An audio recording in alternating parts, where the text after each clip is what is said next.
It is another beautiful day in the desert. We are at Phoenix Municipal Stadium, the spring training home of your Oakland Athletics. It's been a long spring training, but just a little bit more work to do down here in spring training, and then the A's will head up north and get ready for the regular season. A's and the Dodgers coming up right here on Comcast Sportsnet, California. Hi again, everybody. Welcome to Oakland A's Baseball, another season we are very excited about, along with Ray Fosse. I'm Glenn Kuiper. Now, Ray and I have spent the offseason telling everybody just how terrific 2012 was, Ray, but it is now time to look ahead to 2013. But we can't forget about 2012. Game 162, the A's spent one day in first place. The final day of the season, Kuiper and I got to spend a lot of time in the clubhouse getting soaked in champagne. We hope to do the same against this team. Now, there are a few question marks, mainly in the middle infield for the Athletics, but the pitching staff, it's going to be very good, and today we'll see A.J. Griffin. A lot of rookies last year. A.J. Griffin came up, did a great job. His Major League debut against the San Francisco Giants. He won the game. Actually, the A's won that on a walk-off.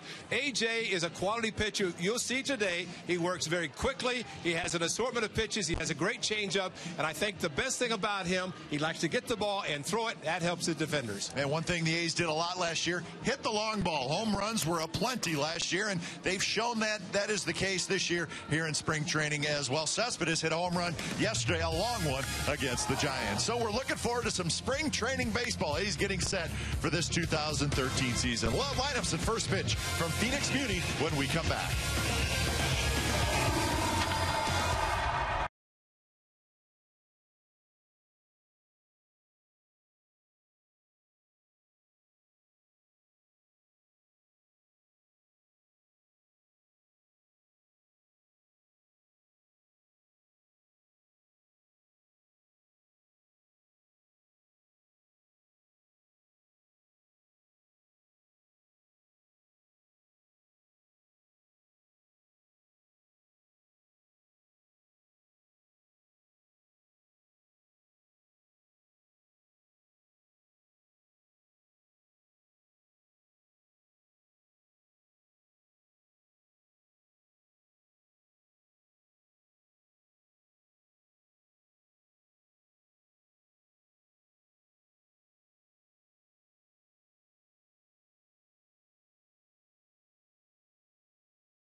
Be ready to go just like the rest of the A's. 8 more days before opening day, a week from Monday at the Coliseum. So everybody is looking forward to that. It has been a long spring training, right?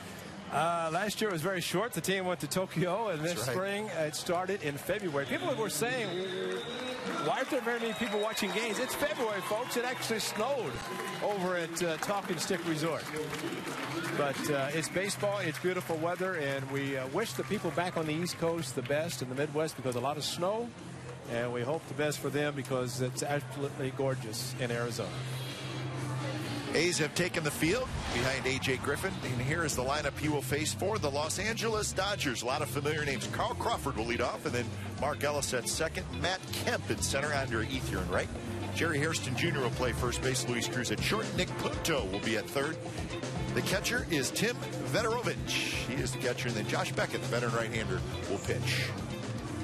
A.J. Griffin made 15 starts for the A's last season, was 7-1. His major league debut on June the 24th against the San Francisco Giants. Gave up 2 runs the first inning. He said, "That's all, guys. That's all I'm giving up." And he left in the 6th inning to a standing ovation. He has had a very good spring. He's probably going to be slated in number 4 in the rotation.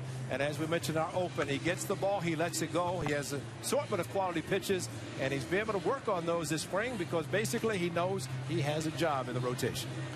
The defense behind A.J. Griffin has Cespedes in left field, Chris Young in center, Seth Smith is in right. Jed Lowry will play third this afternoon.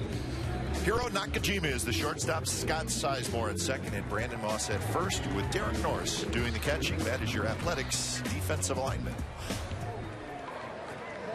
And there is Hiro Nakajima playing shortstop. We'll talk a lot about him today. Some of the good and some of the struggles he has had down here in Arizona as Carl Crawford steps in the box for the Dodgers. And on a glorious day here in Phoenix, big crowd, pretty much a sellout.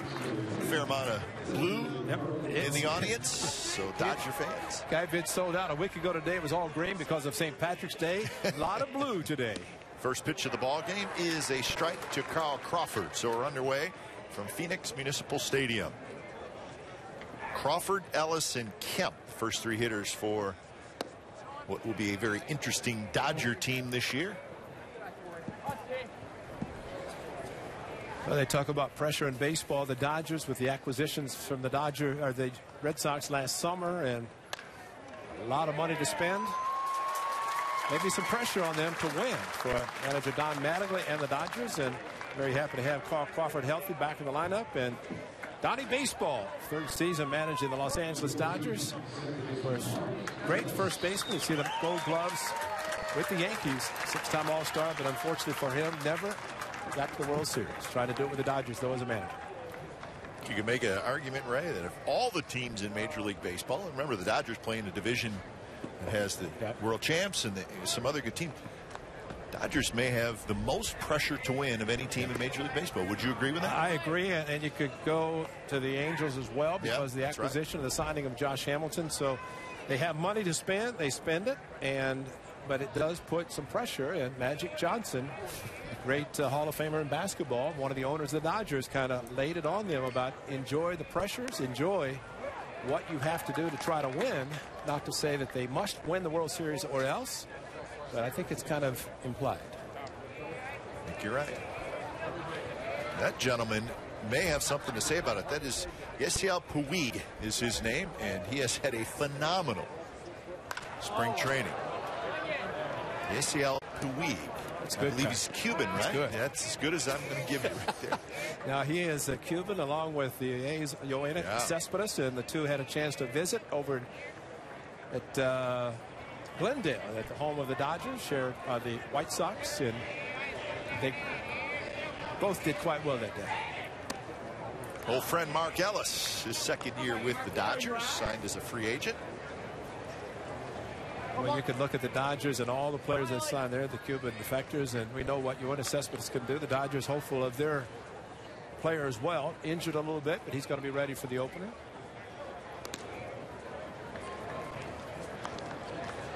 This is a great sight to see. It's beautiful. Beautiful sellout crowd, and you know, mid to late March when pretty much all the teams start selling out. Fastball right on the outside corner. Ellis takes it. Strike 3 call. So a nice pitch by A.J. Griffin. Well, watch the delivery of A.J. Griffin. Watch how quick he is. Slide step did not give Crawford a chance to do much, and Mark Ellis frozen at the plate. Got a very good fastball outside corner. And that's A.J. Griffin. He has not gotten a haircut in a year, and it shows. It was long last summer when he joined the club, and of course wears those glasses. Not that he needs them to see, to read, or distance, but to see the sign for the catcher. And all catchers appreciate a pitcher. If he needs to wear glasses to see the signs, please wear them. That way you don't have cross-ups and First pitch to Matt Kemp is the strike. Griffin today, it is his 4th start in spring training, and according to pitching coach Curt Young, he's going to go somewhere between 80 and 90 pitches. And then he will have one more start. That should be Friday in San Francisco. And then, at least this is the way it looks like it's lined up, as you said, he would pitch game 4 of the season, which would be Thursday afternoon at the Coliseum against the Mariners. So that is the way it's laid out for A.J. Griffin in the next 10 days or so. Seen right here on Comcast Sportsnet California, if you can't make it to the Coliseum, which we hope a lot do. And well, the opener a week from tomorrow night, hard to believe, long spring, but tomorrow night, a week from tomorrow night, it begins against Seattle Mariners and Felix Hernandez. But still some baseball to be played and decisions to be made by the Athletics to get down to 25 players for the opening roster. 1-1 pitch to Kemp at a big rip foul to straight back. So again, Griffin somewhere between 80 and 90 pitches today. And Curt Young said we'd love to have him get into the 6th inning. Tommy Malone, a great job yesterday, of course, in his next to last tune-up before his first start. So the rotation, Curt Young has done a great job, and a long spring trying not to wear out the starting pitchers and pitchers in general. Same for Bob Melvin and Chili Davis, the proper number of bats for the position players.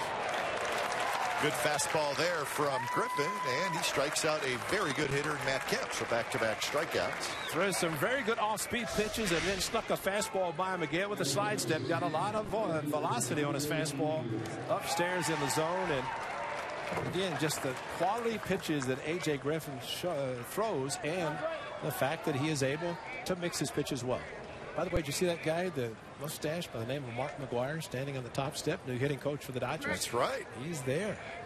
Big Mac. Yeah, from the Cardinals to the Dodgers, of course. He wanted to go home, did he not? He did. Southern California. First pitch to Andre Ethier is outside.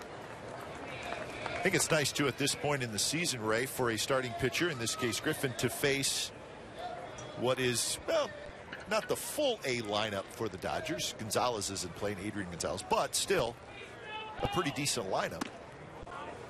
And I think you'd rather face that than a bunch of minor leaguers. Yeah, just Adrian Gonzalez and I guess A.J. Ellis, their #1 catcher. But interesting today, and unless lineups have changed since I put it down, Josh Beckett is hitting as the pitcher. No DH being used by the Dodgers today, even though it's an American League park. Hayes will use it. Dodgers will not. Advantage, Athletics. Well, Beckett thinks he's a pretty good hitter, but I still take a chance with that newest player for the Athletics, and we will see him. Can't miss him. Nate Fryman, who talk about that. Hayes acquired yesterday. Nate Fryman.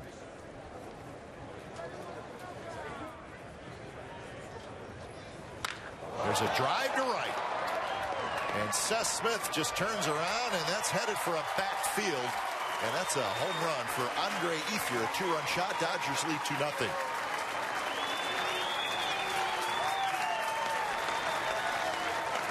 It looked like Ethier was out in front a little bit, and he reached for it, but he hit that ball a long way. Well, it was a 2-1 pitch, and he pulled the string and left it up and gone. And that's the power of Andre Ethier. A lot of walk-off home runs for the Dodgers. But Seth Smith had a tough time picking it up, but once he did, he realized it's on the backfield here at Phoenix Municipal Stadium.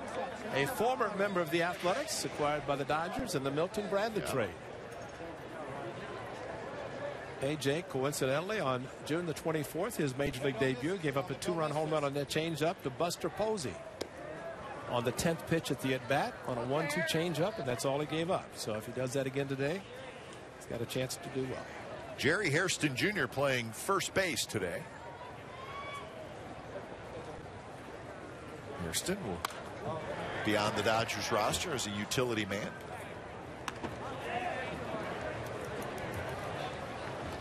Also scheduled to pitch today for the Athletics, Grant Balfour will make his second appearance. Jerry Blevins is scheduled to pitch. Maybe Hideki Okajima, maybe Mike Ekstrom.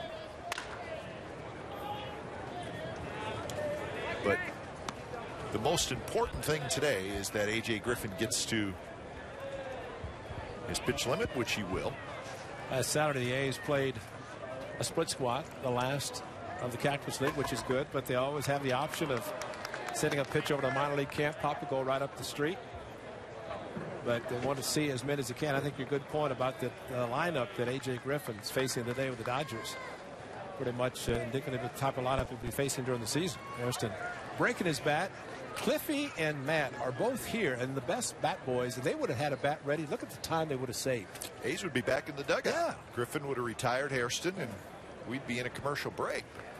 But the age is a little bit different. They've had some bat boys and bat girls here that, well, very, very small. But I think it's kind of a birthday present for some people. Exactly. Steve Vucinich, the longtime clubhouse manager for the Athletics, arranges those bat boys and girls. Breaking ball hung a little bit, and Hairston rips it foul. Andre Ethier with a 2-run homer here in the top of the first inning to give the Dodgers a 2-0 lead.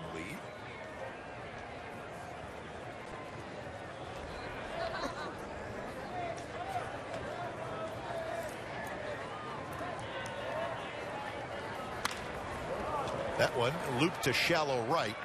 Sizemore out there makes the catch, side retired. So Dodgers with a 2 spot on the Ethier home run. A's come to bat in the bottom of the first when we come back.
Over the A's, and let's take a look at the lineup for the Athletics today. It starts with new center fielder Chris Young, and then Scott Sizemore. Jed Lowry will play third and hit third.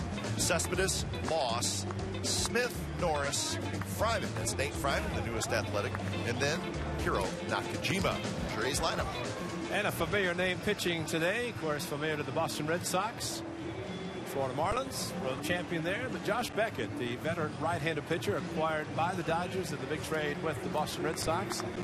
And you see his starts this spring, making his 4th. Did not have a particularly great season last year in either Boston or Los Angeles, but hopes to be healthy and better in this 2013 season. The Dodgers are depending on him to have a good season. So Beckett will face Chris Young.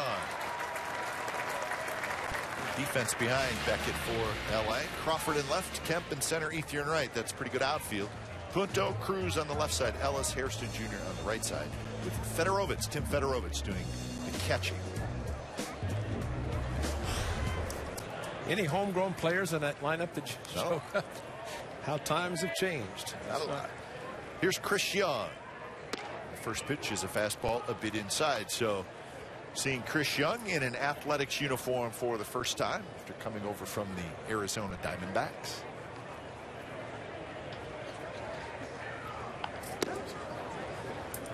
It's a great addition to the ball club for the Athletics. Chris Young, a very talented outfielder, very good center fielder, good hitter. Bob Melvin's had experience with him. He's with the Diamondbacks and managed the Arizona club. Coco Crisp, he was active yesterday in the game over in Scottsdale. He's going to watch this one from the dugout.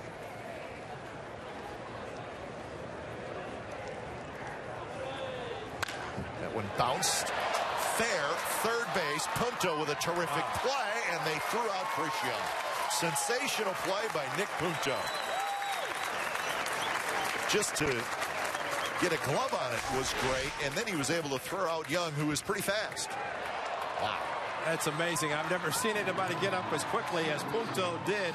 He's an all-round infielder, plays all the different positions, but just put the glove out, and yeah, Team Italy, of course, in the World Baseball Classic. But what a great play to rob Chris Young of extra bases.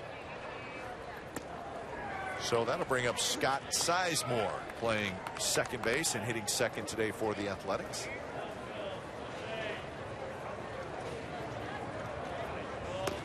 Swing and a miss. You know, Punto made that play almost as if to say, I caught the ball. I don't care how my throw is. Threw off balance, foul territory, kind of threw to who knows if he's even had an aim at the first baseman. It turned out to be a tremendous play. I think for some guys, this point in spring training, not really worried about your statistics. You just want to get to the regular season. But I think for Scott Sizemore, these last handful of games are very important. And we're not sure if he's going to make the team. Well, and a lot of times you say don't worry about statistics spring training in March or in September.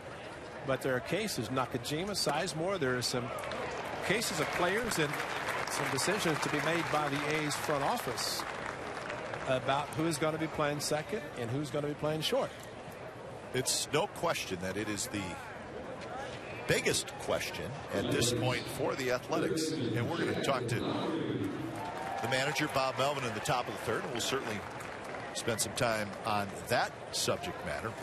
And you know, also today on Sunday, and it's always a Sunday to cut down to send players out, it's a pretty good chance there will be few, if any, cuts. And when the team heads back to the Bay Area on Wednesday following the game against the Rockies for the Bay Bridge Series for 3 games there, I think there's going to be a lot of players going back, and to the point of Saturday, the final exhibition game, that's when the cuts will be made. And I think they're going to see players as long and as much as they can, taking them right up to the final exhibition game. And I guess with the Rangers and Astros playing on Sunday, the rosters have to be set. Some good. Lowry, right field, and that baby is gone. Lowry with a 2-run homer, and just like that, we're tied 2-2.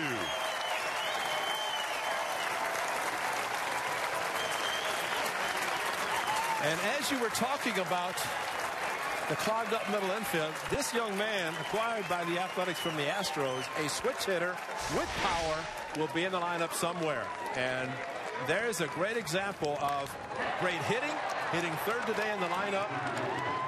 And that familiar number 8 is going to be doing that a few times for the Athletics this season.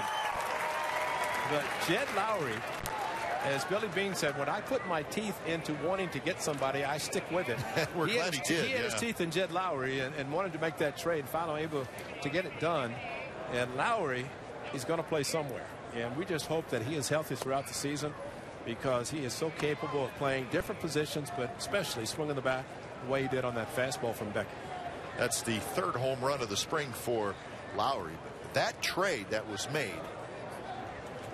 it looks really important now because of some of the struggles by Nakajima and Scott Sizemore. So that was a key addition, Jed Lowry, and you're right. He's going to start at either short or second. But capable of playing third as he is today, or first. So, I mean, it's the versatility is tremendous. Cespedes skies one. This is always an adventure in spring training, folks. Crawford doesn't see it. Kemp stayed with it. Crawford, you're right, he had no shot at it. But that is an outfielder or infielder's nightmare pop-up right there. So that is out number 2. Comings and goings for the Athletics. You see the new guys. Of course, re-signed Bartolo Colon. Jaso, major significant pickup. Chris Resop, who has a real good chance to make the team. In fact, I think he probably will. Andy Perino's had a nice spring. Well, Perino's clogged up the middle infield as well. There you go. Between Weeks, Sizemore, Perino, Nakajima, Lowry, and Babe Sogard. And Rosales. I mean, there's a lot of guys capable of playing those middle positions. And Eric Sogard yesterday against the Giants in the first inning, the first at bat, he's going to drag a ball with. Well, down he had a home run. Yeah. You know, I mean, it's amazing the way he's as hot as any guy I've ever seen. That's right. Spring training or regular season. Here's Brandon Moss. So it is the time where you talk about these decisions that still need to be made for the ball club. Cap, I'm happy we're up here and we don't have to make those decisions. It ain't easy. We can talk about them because it's going to be something, and it's because the guys are healthy. And I think that's the biggest thing. If there have been injuries, then it makes the decisions much easier. 1-2 to Moss. Well, you think about the outfield, that's fairly set. Crisp, Cespedes, Reddick, Young, Seth Smith. Most teams carry 5 outfielders. I think that would be the case with the Athletics. So don't know that there's any decisions to be made out there, really. You know, Shane Peterson's had a terrific spring, but I don't know that there's necessarily room for him. We have 2 catchers, Norris and Jason. And then things get muddled when you start talking about who's going to make it after Donaldson, Lowry, and Moss. Right? I mean, those 3 guys are going to make it, but after that.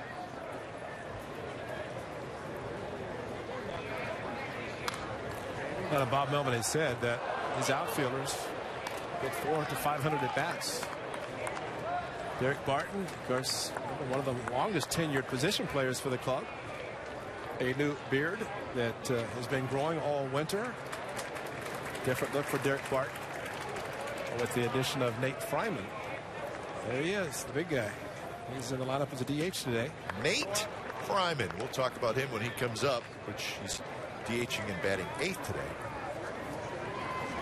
I told Mike Gallego today, I said, Gags, I said, when Fryman gets to third base, you stay way far away from him because the size difference is huge between Mike Gallego and Nate Fryman. There's a shot to right, and Ethier short hops it, so Moss has base hit.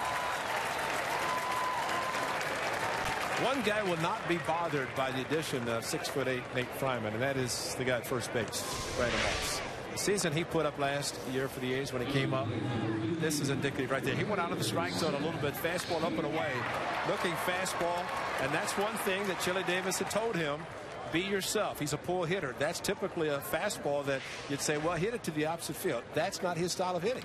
That's what happened with other organizations. He came to the A's, Chili Davis said, be yourself, and he's been himself, hitting line drives. Seth Smith steps in.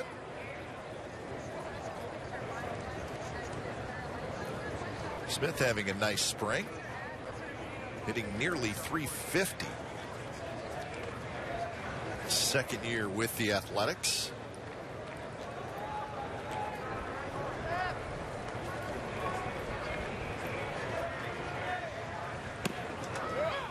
Good pitch there by Beckett, catches the outside corner. When Seth Smith gets a couple of strikes on him, remember he was one of the best pinch hitters in baseball in 2007 with the Colorado Rockies, helped propel them to the World Series coming up, and pinch hitting, doing a great job. But he takes every at bat seriously, which all hitters should, takes every pitch seriously, which they should. But when he gets a couple of strikes, he starts to grind, he bears down, and it's tough to get him out with a couple of strikes. Smith last year, 240, 14 homers, 52 runs batted in. A lot of big hits. And you could never narrow it down and say that was the biggest hit of the year. You just can't do that. But I'm going to say that Seth Smith's home run against the Yankees on the Sunday afternoon that tied the game in the 9th inning, that's in the top 10 last year. That's with CC Sabathia, a 4-0 lead. Yeah, this is game 4 to tie the game. This is a double to right center, and that tied it at 4. A's winning with another walk-off, their 15th. But Donaldson with a double, Reddick, and then, of course, Seth Smith with that huge hit. Well, I was doing the Comcast post-game show outside the stadium that night, and we were watching the game on a big monitor, but the monitor had about a 5-second delay. So right about when Smith was doing that, we were seeing him on the monitor swing the bat, but we heard the stadium going nuts, and we knew something good had happened. And we also knew that the way Jose Valverde was throwing, that and the way the A's had come back all year, A's had a shot when they got the first couple guys. Absolutely. Because Valverde just did not look good. Now, that was a magical season, and I still have never seen a team lose as the A's at Game 5, stay on the field, cheering the fans who stayed every one to the last. Well, the A's left the field, and the Tigers wondering, wait a minute, we won. What are you doing? We should be celebrating. Bounce to the right side. Hairston has it. He'll hustle to the bag, take it himself. Side retired. A's tied up Jed Lowry with a 2-run shot to right field. The newest day looking good. 2-2 after 1 in Phoenix.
Get your tickets right now. The A's will celebrate the 40th anniversary of their 1973 World Series championship. 10,000 fans. That man, Raleigh Fingers, will be there. 10,000 fans will receive a Reggie Jackson bobblehead.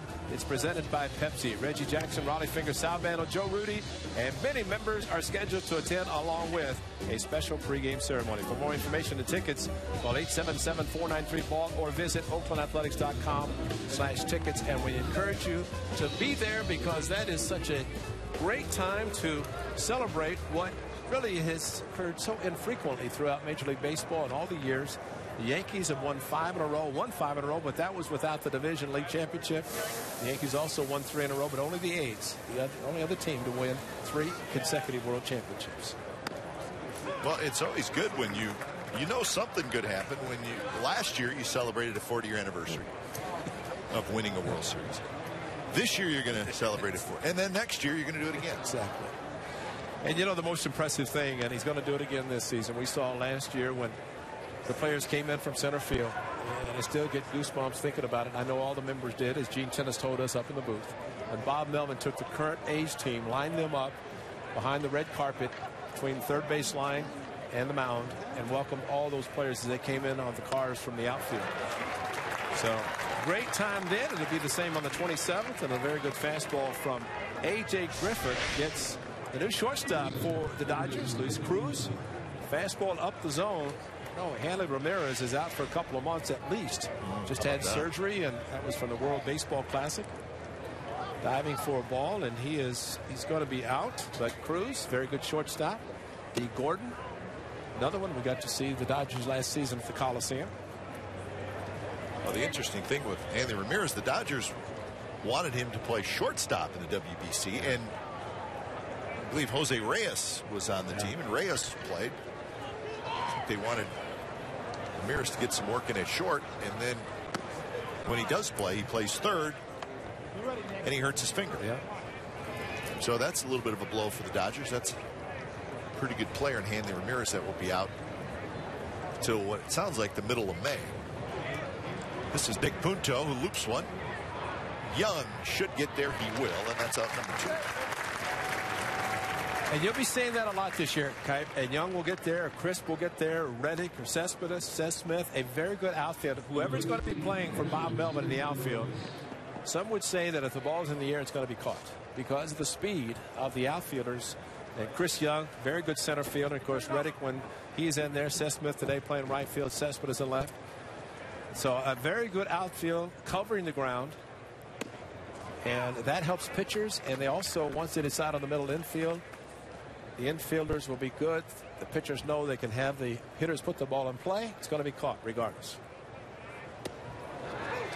Well, how many teams can say that they have 4 outfielders that are all well above average? In Reddick's case, a Gold Glover. And a big breaking ball. Federovic swings and misses, so that's a very good inning for A.J. Griffin. Bottom of the second coming up. We're tied at 2.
Tonight, it's Monday, April the 1st. It's not April Fool's. It's the beginning of the 2013 season. That's when the A's played the Seattle Mariners. 32,000 fans will receive a 2013 A's magnetic schedule brought to you by Farmers Insurance. Tickets are available now at the Coliseum box office, by phone at 877-493-BALL. And for more information or to order online, visit oaklandathletics.com/tickets. You know, those magnetic schedules are great because you find something in the kitchen where it's got a little... Yeah, just a little bit.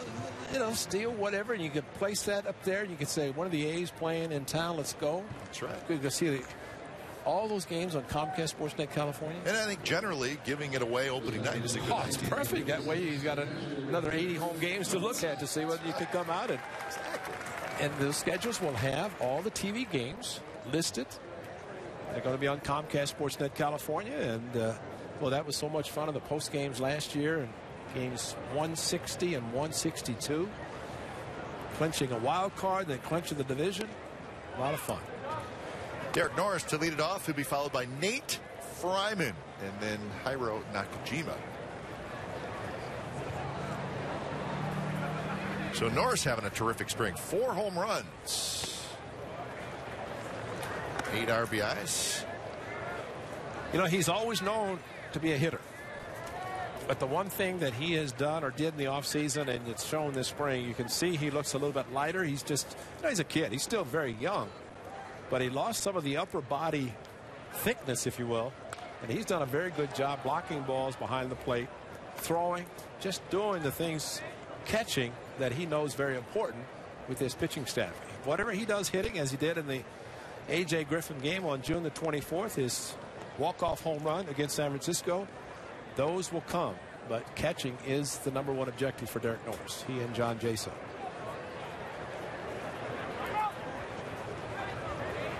0-2 the count to Derek Norris.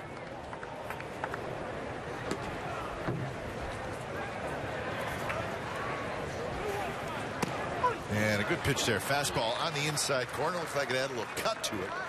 And Norris is called out. First strikeout for Josh Beckett. And here is, and we're going to call him the big fella, Richie Sexton. Nate Fryman.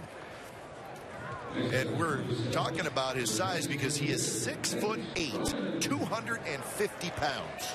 And he looks skinny. He is all man, folks, I tell you what. But, I mean, you put 250 pounds on a 6'8" frame, but off waivers from the Houston Astros.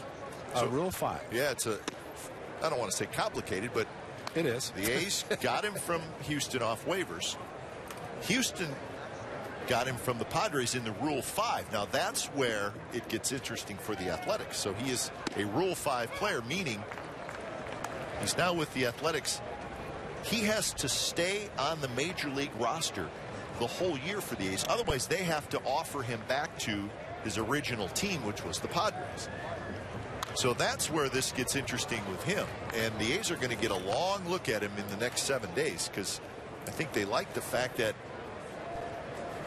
obviously he's got a lot of power, and I think that a right-handed hitter with some pop is, I think, something that they wouldn't mind adding to the equation. Right. So we'll see. We saw the numbers from Double-A, which were very good. So lots of power, but never played above Double-A. So the A's are going to look at him closely, give him a lot of at-bats in this next week. Breaking ball spins inside. In fact, he's going to play all, he's not playing, he's DHing today, so he's going to be in there all 9 innings, and then tomorrow he's going to play first base. How about this? Training in Florida. His home was in Phoenix. He gets traded to the A's and gets to sleep in his own bed. And he's got a shot to be in the big leagues. 3-2 pitch is popped up right field. Ethier's under it, and he's got it. So that's out number 2.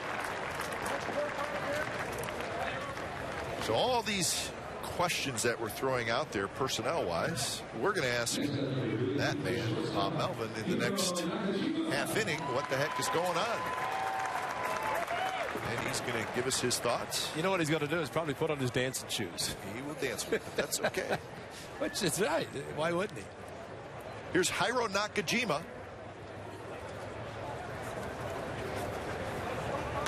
Nakajima gets jammed.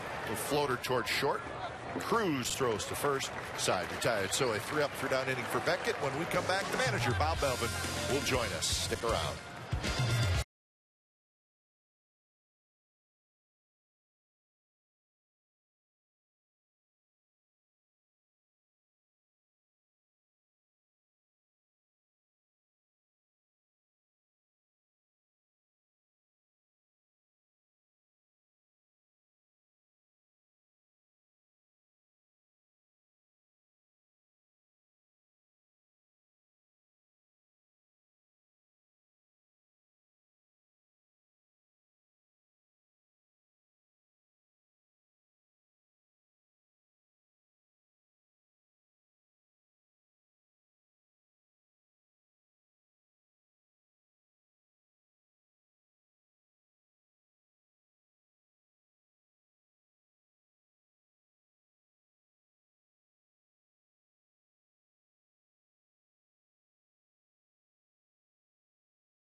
And I know you're getting yourself ready for this year, but do you find yourself at times maybe just looking back on what a terrific season it was last year? Yeah, certainly in the off season, once you get over the disappointment of losing that last game, you start to reflect a month, 2 months later and realize what you accomplished. But, like you said, we're here at spring training right now. It's time to turn the page, focus on this year. But last year, I agree, it was a terrific year.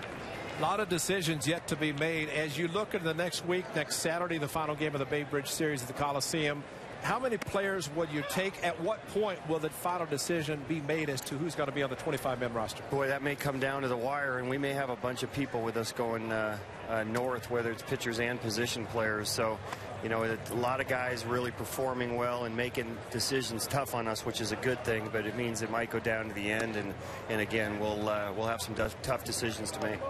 Bob, you and I talked earlier this week about statistics from spring training, which generally you don't really look at and you don't think too much about, the batting average, home runs, RBIs. But you also said in the case with the A's this year where there is serious competition, you do have to look at spring training numbers a little bit. Absolutely. It matters when it needs to matter. And, when you have guys competing for jobs, it does. Because they feel the pressure. They know that they're under the microscope to perform, and so it does matter. In other cases, with guys that are on the team and so forth, starting pitchers and so forth, you're looking to get work in and a progression to leading up to the season, which you're starting to see with some of our starting pitchers at this time, too.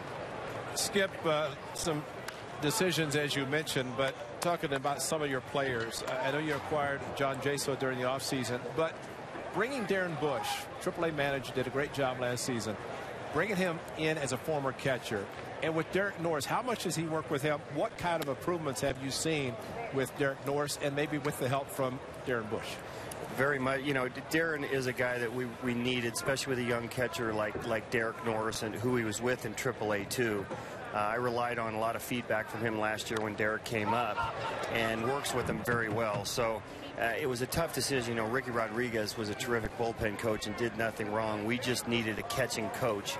We didn't have one in-house, and that's why Darren's here. And Darren works these guys very hard. I think they're both, to an extent, pushing each other, and Derek Norris looks more experienced and more polished this spring training with a little something to prove because he wants some playing time.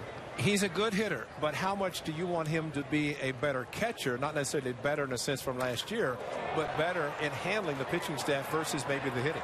Right. Well, I think that's where he's improved dramatically is behind the plate.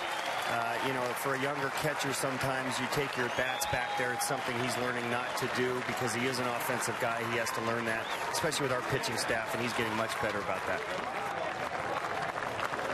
That was a home run, wasn't it? It was a home run. It was a hanging curveball. Yes, it was. Was that a changeup that Ether hit? It was. Changeup that was up a little bit. Right. AJ's been up a little bit for him. We're used to seeing him down at the bottom of the knee all the time. We've seen quite a few pitches, mid-thigh today. But the fact that he's expected to be in the rotation, how much does that factor in? Maybe working on some things that maybe he won't do during the season versus being here.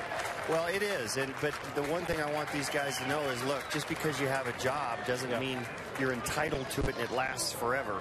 So I want them to have the same type of work ethic that they did last spring when they were trying to make a mark for themselves and win a job. And each and every one of our guys, I think, our starters do look at it that way, and we're looking for that type of progression towards the starting of the season. But, Bob, no question, the biggest question is up the middle. What is going to happen? And today we're seeing Hiro Nakajima at short, but he has struggled this spring in the field and at the plate, and that has complicated the situation a little bit. Tell us where you guys, you and Billy, where you guys stand, at least at this point, with what's going to happen up the middle. We're gonna bring the guys, the best guys, to start, and we decided on that a long time ago. So, as we showed last year too, we were not afraid to make some moves over the course of the season. With guys that are psizing well and guys that aren't performing well at the big leagues. We'll flip them out, but I think it's still there's a little bit of a time for Sizemore right now and Nakajima to get comfortable. Sizemore has not played in a year, has not played the position at second in a while. It's going to take him some time to get comfortable. And the same thing with Nakajima, with all he's having to deal with. It's tough coming into a new country. There's culture change. There's everything he's having to deal with. So yeah, there's a little bit more of a curve as far as learning curve as far as Nakajima goes. Did I answer all your questions right there? No, we're not done with you yet. Okay. Well, but that particular question, yes. But you danced around it very well, which is expected, you know. Yeah. I knew you were going to put your dancing shoes on, but you should, because it's interesting and folks want to know who's going to be playing. But the bottom line, you're going to take the best, and it's probably going to come down to the final exhibition game, which will be next Saturday. But your outfield, and I know you throw in the group with Yoenis Cespedes. Give us an update, first of all, on Josh Reddick, how his ankle is, and talk about Cespedes and just what you expect based on what he accomplished last season.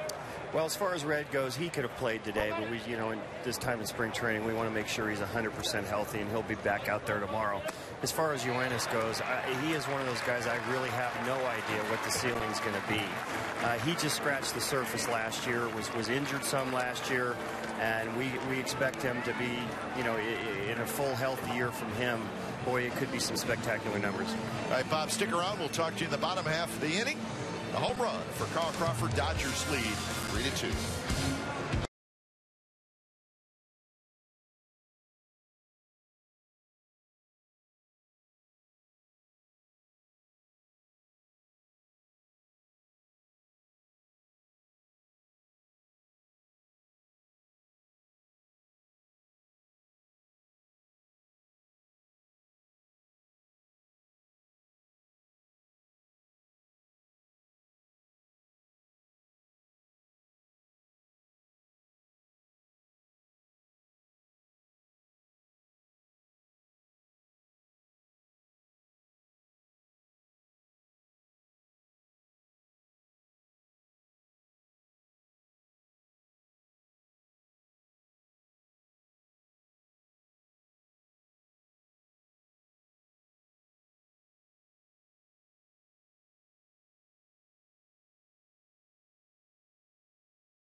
The third, the Dodgers lead the A's 3-2. We're talking with the manager of the Athletics, Bob Melvin. And Bob, on a personal note, I know you got a nice contract extension to manage the Athletics through 2016, and you're back being a Bay Area resident. You grew up here, but you've purchased a home, so you're year-round Bay Area guy, so we're excited about that. Well, so am I.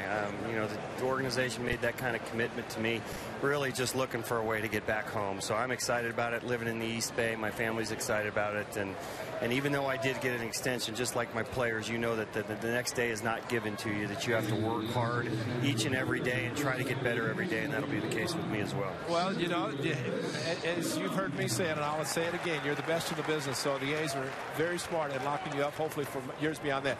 Brandon Moss, now with Nate Fryman, I know you're going to get a chance to play him, but what Brandon Moss did last year, how much does that factor into his playing time, whether it's a lefty or righty coming up this season? I'm very comfortable with Brandon Moss, and he continues to work on his approach against left-handed pitching. He actually went down to the minor leagues the other day and got some at-bats off of left-handers and working very hard. So I'm very comfortable with him.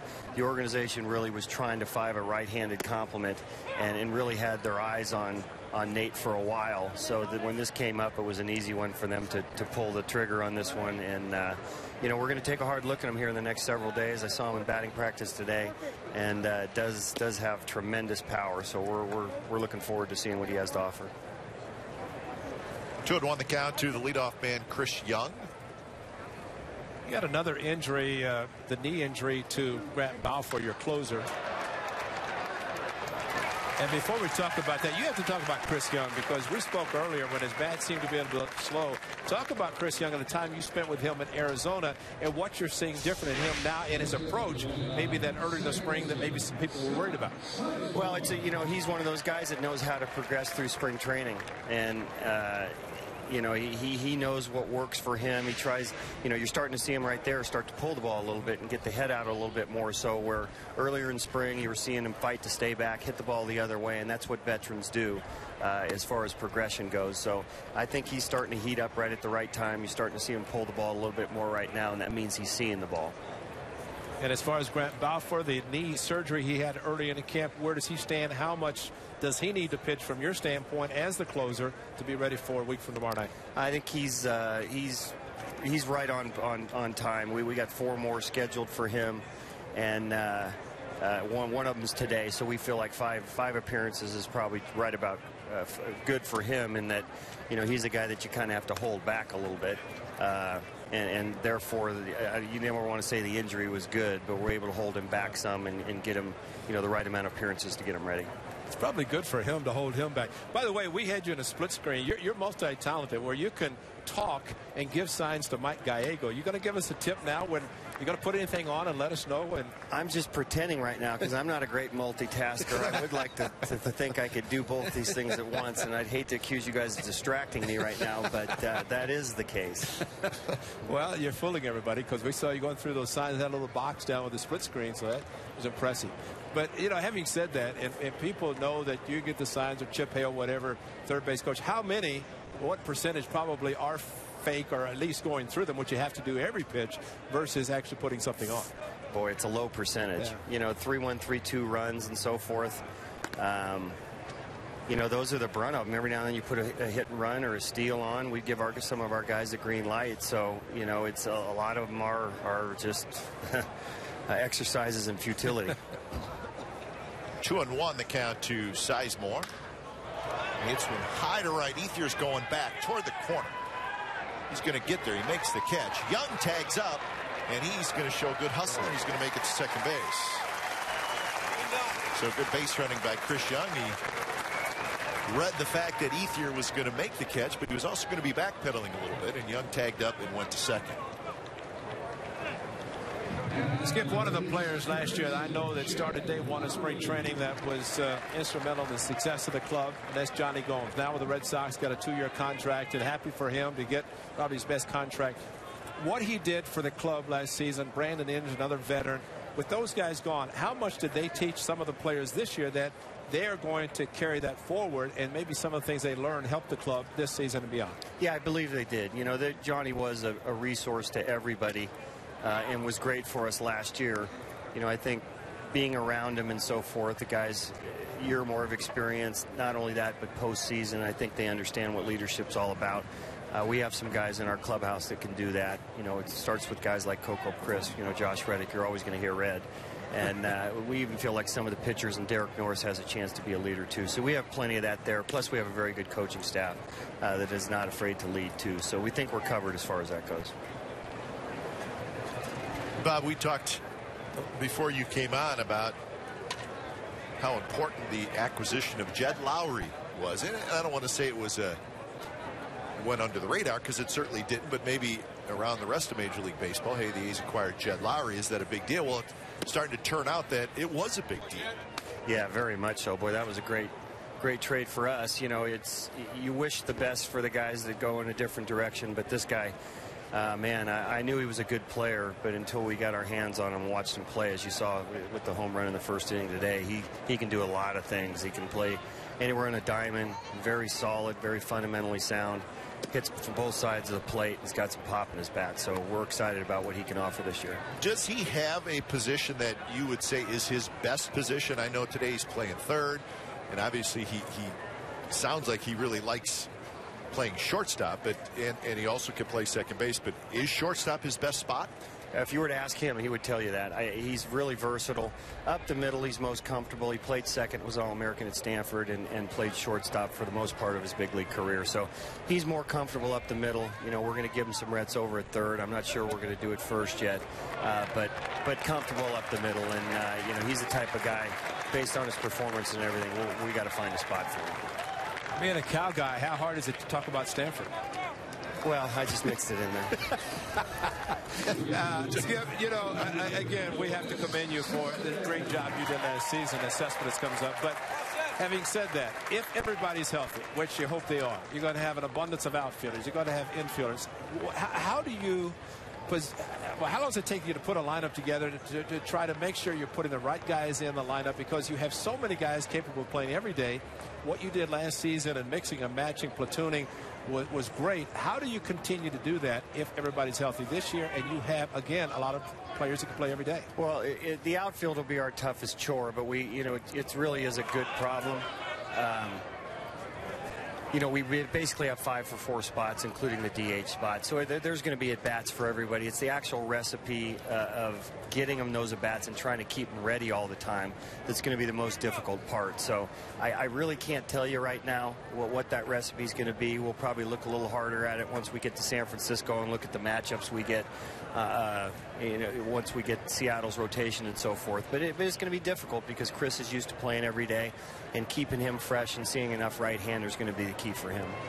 Being the great communicator that you are, how much does that, again, factor into talking to players, those who expect to play or want to play every day, to make sure that they buy into the program of knowing that everybody can't play every day, but yet communication, letting them know firsthand, how much does that help them and you to know that basically they know what's going on?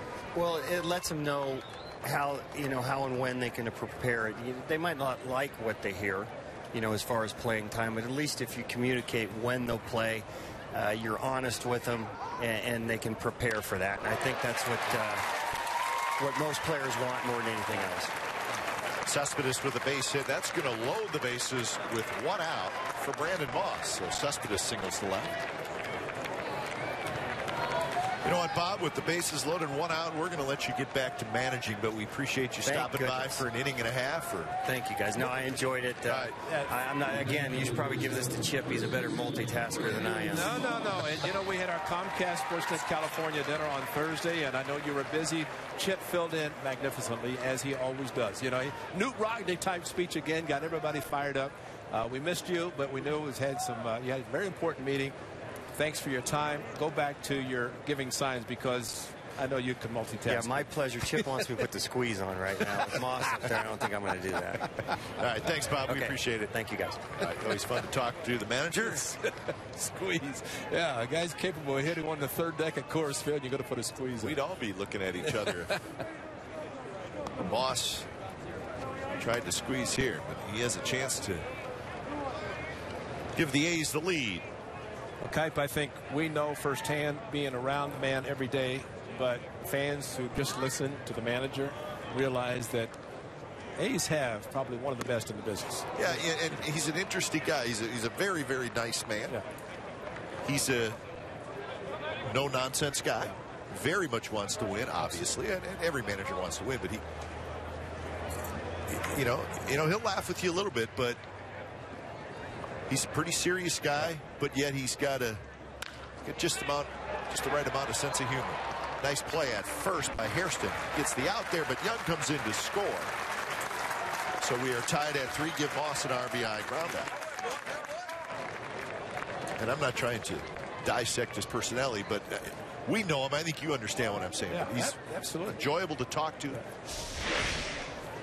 Well, Brandon Moss had a chance to hit one down the line to maybe clear the bases, but Hairston at first, another very good play, as Punto did against Chris Young, but at least Brandon Moss hit it hard enough that the only play for Hairston was to get him at first to drive in the tying run. Seth Smith has a chance to put the A's ahead. So Lowry at 3rd, Cespedes at 2nd, 2 outs. And the first pitch to Smith is a strike. So Bob Melvin gets the contract extension through 2016. So, well, that's good for the team. I think just as important when Billy Beane hired him basically after he was hired on an interim basis in 2011, then named him as a manager for 3 seasons. The players knew he was going to be there, and now they know he's going to be there even longer. And I think that's very important for players to know that somebody's going to be leading, and it's going to be Bob Melvin.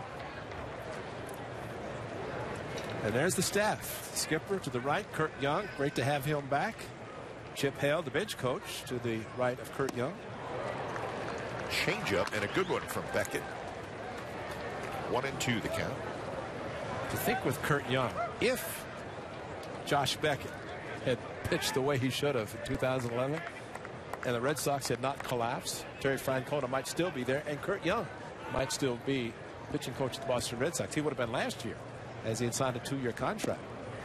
But they collapsed. Tito was gone. Now with Cleveland, Kurt Young comes back to Oakland, and Bob Melvin realized that he's a very good pitching coach, as we know. Plus, he's back in Arizona, where he lives. Yep. Beckett's ready, and the 2-2 pitch to Seth Smith, who grounded out to end the first inning. And a fastball had a good rip. Darren Bush, the newest member of the Oakland A's coaching staff. He's the bullpen coach, and as you mentioned, Ray, works with the catchers. Yeah. Everybody else, status quo. Chili's back. Eggs at third, Ty Waller at first.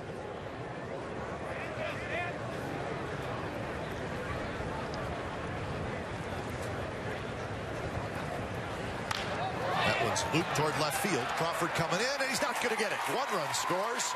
Cespedes digging around third. He will score with a slide. And Seth Smith loops one into left field, and it's good enough for a 2-run single. And the A's have scored 3 times here in the bottom of the third. As I mentioned earlier, that was a 2-2 pitch, and regardless, once against the point that 2 strikes on Seth Smith, he will battle, and he battled there, inside-out swing, and did not hit a bullet, but it allowed both runners to score. With Carl Crawford at his speed not able to get to the ball, and the throw coming to the plate. Cespedes, interesting that even though the runner before him and Jed Lowry was telling him to stand up, he slid. Anytime you're in between, you slide. I want to take a chance. So meeting on the mound. Former A's setup Rick Honeycutt, the pitching coach for Don Mattingly, of course the setup man and closer at times for Dennis Eckersley and the A's back in the late 80s. Beckett's pitch total at 64. There's a good left-hander, and there's the power hitter. You know, while we were talking about Melvin, Cespedes ripped the ball to center or left field. His bat speed and the way the ball gets through the infield, unbelievable. If Cespedes stay healthy, A's have a good year. He could be an MVP candidate. I don't think there's any doubt about that. And he's happy. He's got his family now in Miami, and a lot of concerns off the field last season we were not aware of, but he had to deal with them, and that is not the case in 2013. Everybody's happily in Florida. High pop-up into the seats by Derek Norris. This was yesterday at Scottsdale Stadium off Lincecum, and it was an off-speed pitch, and he smoked it. It landed right up near the scoreboard, and it's pretty deep left center at Scottsdale Stadium, and it went to the back row of the crowd. I was doing radio at the time, and just getting ready to say, as Ken Quirks had a strong wind blowing in, and I was just getting ready to say, there's no wind that's going to stop, bam, and he crushed it. And you just have to remember that last year, this time in spring training, scouts were saying he's not going to hit the curveball. Well, Tim Lincecum home run yesterday, and he crushed it.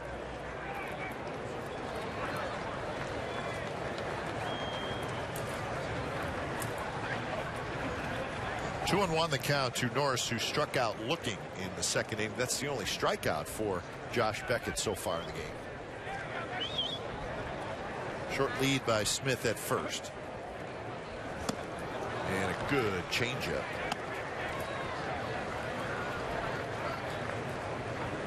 Two and two the count.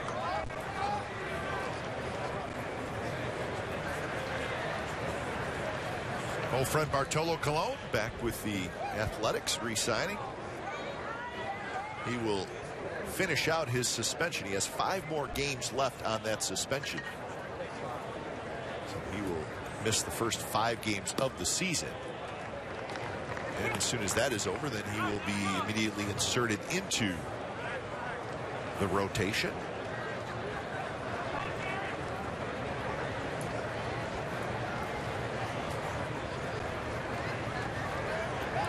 They're starting to move around a little bit out in the Dodgers bullpen. Now the pitch count will get any pitcher, especially in spring training.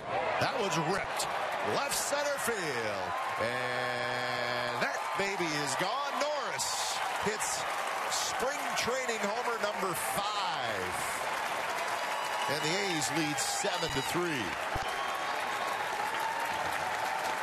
That one was hit well, obviously, but it looks like the ball's got a little carry today as well. It's kind of one of the things that the A's do so well to help them hit home runs. They work the count. 3-2, as was the case with Santiago Casilla last June the 24th. He threw him a fastball, and he crushed it. Didn't really come out of his shoes. He just had a strong swing, and you can just hear the sound of the bat meeting the baseball, and well over the side in left center field. Ball was crushed. So it's a 5 spot for the Athletics here in the 3rd inning, and now they're moving around a little more quickly out in that Dodger bullpen. So Beckett getting knocked around.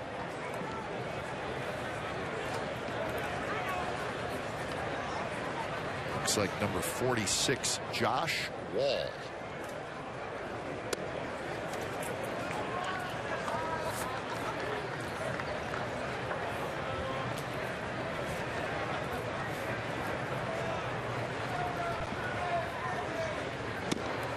Just a bit low to Nate Fryman. So 2-0. Fryman hit a fly ball to right field in his first at bat. See the big guy, slightly open stance. It's amazing, no matter what size bat you use, if you're as big as Fryman is, the bat looks very small in your hand. Well, I referenced Richie Sexton, who played for the Indians and some great years with the Seattle Mariners. Tall, strong, built kind of the same way as Fryman. Hit some big home runs for both Cleveland and the Seattle Mariners. And that one's lined to left, down the line, and it is foul. His cars up on Van Buren are in trouble.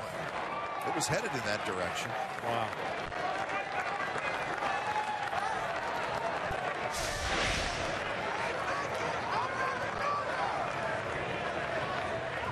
Yeah, just disappeared behind.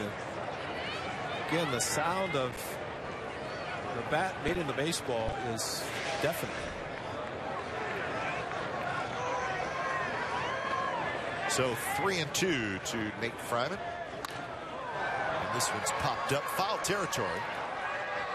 It's the first baseman Hairston. He's got it side retired. So big inning for the Athletics against Josh Beckett. They score 5 times. The final 2, that home run by Derek Norris. 4th inning coming up, 7-3. A's lead.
We got in-depth sports news for the Bay Area fan. Go deep with Sportsnet Center. It's brought to you by AT&T Uverse. It's this evening at 6 p.m.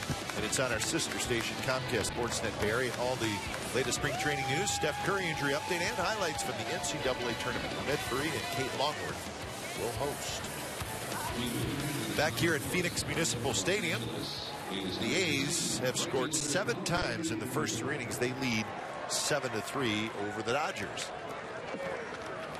Good thing about A.J. Griffin, he works quickly, and as is the case in the 2nd inning, so 9 pitches, 3 hitters, and back in the dugout quickly. But I like what the skipper said about players coming to spring training and knowing they have a pretty much a roster spot locked up, but he does not want them to look at that and not do the job to get themselves ready. And that's what he talked about earlier about the winning attitude that he wants to start immediately in spring training. Ethier, who homered in the first inning, gets his second at bat against A.J. Griffin. Speaking of starting pitchers, we're pleased to be joined by the gentleman who will be on the hill for the opener. Brett Anderson has a headset on down in the dugout. Brett, thanks for stopping by. We appreciate it. Appreciate it. Thank you, guys. So a little bit different spring training for you this year compared to last year. You were still getting that arm in shape last year, so I got to believe this is just awesome for you. You know you're healthy and you can just get yourself ready to go. Absolutely. You know, last year coming in, getting your arm cranked on, and being done with your day before the pretty much before the team got there, and just being on a normal schedule and normal routine as everybody else, and just getting prepared for that opening day start. So how much were you throwing last year at this time, if at all?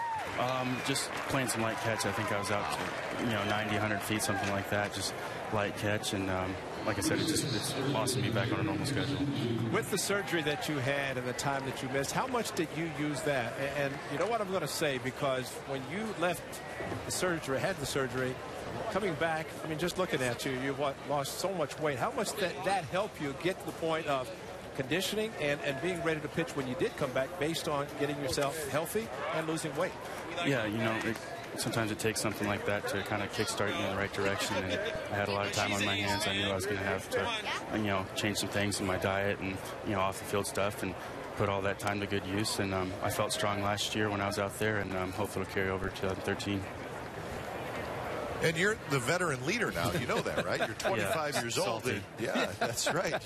You're a KG veteran. You have to take these young guys under your wing. But do you notice the younger guys, and I guess not necessarily by age, Malone is a little bit older than you, but do you see guys coming to you a little bit anyways? Yeah, a little bit, but kind of like Brandon McCarthy, you lead more by example, where guys can, if they do have questions, they can feel free to come to ask me, and but for the most part, it's just I come in and do my work, and they kind of follow me. If, like I said, if they need a question here or there, on or off the field, they can always come and ask me, no problem. Brett, take us back to third game of the division series. A's down 2-0. Playing the Tigers. What did that mean to you to be able to come back, first of all, and pitch after that injury, but then to pitch as well as you did? It was tremendous. The atmosphere was by far the best I've ever pitched in front of. The crowd was crazy from pitch one till the end, and to come back, not really knowing how I was going to feel or how I was going to pitch after 20 some odd days, and to pitch the way I pitched in that game, it was probably the best performance I've ever had, all things considered. But you probably weren't 100%, right? You could still feel your side pulling just a little bit. At least that's what I read. Yeah, the first couple innings, adrenaline kind of got me through, and then the middle innings, it was kind of nagging a little bit. But then, the sixth inning, I went out there and kind of had nothing to lose, so I just let it fly, and fortunately worked out. One of your best pitches, I think, especially the right-hander, is such a tough pitch for a hitter. The back foot slider that you like to throw. How important is that pitch for you? Watching Chris Young track this ball, I knew he was going to catch it, so it wasn't a big deal. Keeping the park, it's going to catch it. But your slider that you're able to throw so effectively, especially the back foot of the right-handers, how much does that pitch? There it is. We're showing it now. I don't know if you can see it, but such a great pitch. How much does that help you knowing that you can go to that anytime? Yeah, coming off surgery, that's kind of the last thing to come is that snap on the breaking ball.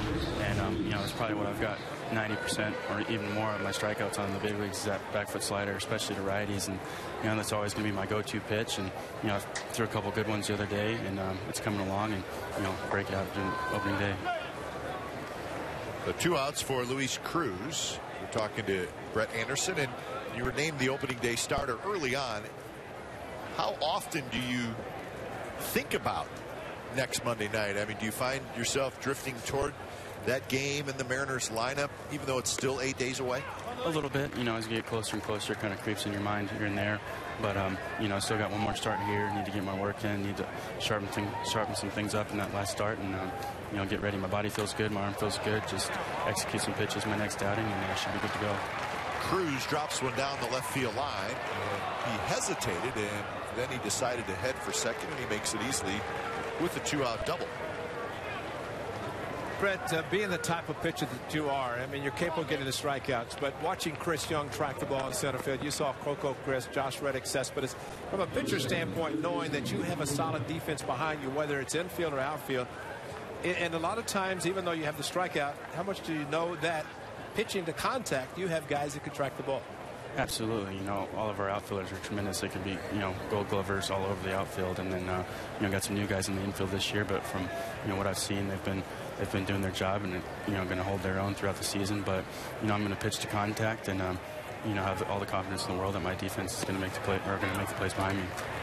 So, Brett, obviously you train here in Phoenix, but you got some old friends. I know Trevor Cahill you were very close with, and Brandon McCarthy. They're both with the Diamondbacks. Do you see those guys during spring training at all?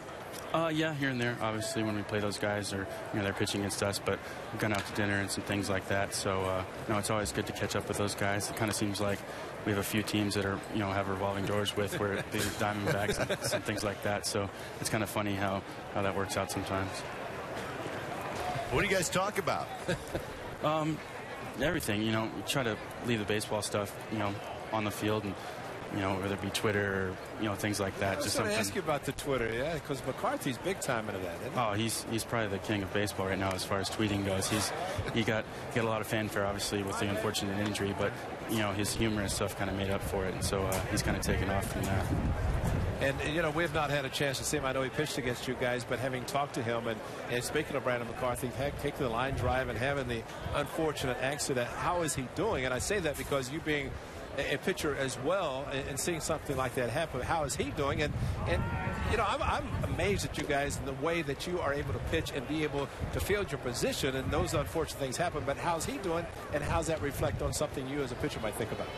He's doing well. You know, anytime he can take the mound, he's going to be successful, just because that's the type of pitcher he is. And, you know, he seems to be, you know, taking those positive steps, and it's not affecting him in any way. And, you know, as a pitcher, you can't really think about that if you're out there worried about, you know, a comeback or a line drive coming at you. You're not going to be as successful as you normally would be. So it's one of those things where you just put it deep down and not really think about it and go and try to get the hitter out. But you take the PFP seriously, right? Yeah, absolutely. I mean, it is important, yeah. Yeah. I mean, you never want to be. You want to be, you know, another infielder out there for your defense. So you got to take it. You got to take it serious and do your job. Hey, Brett, thanks for joining us, and good luck opening night. We appreciate it. I mean, just look at that. I mean, just the difference has been tremendous. So congratulations. Thanks, Brett. We're back to Muni in just a little bit. 7-3. He's over the Dodgers.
On the Xfinity Friday Family Pack, presented by Xfinity and supported by the Contra Costa Times. Every Friday home game, you can get 4 Plaza level tickets, 4 Coliseum hot dogs, 4 medium Pepsis, and 4 bags of peanuts for only $50. What a deal. Tickets are limited, so act fast. For more information and tickets, go to oaklandathletics.com/Friday. All these great opportunities to watch Oakland A's baseball, and Steve Finelli, the A's ticket office, Josh Sickenbush.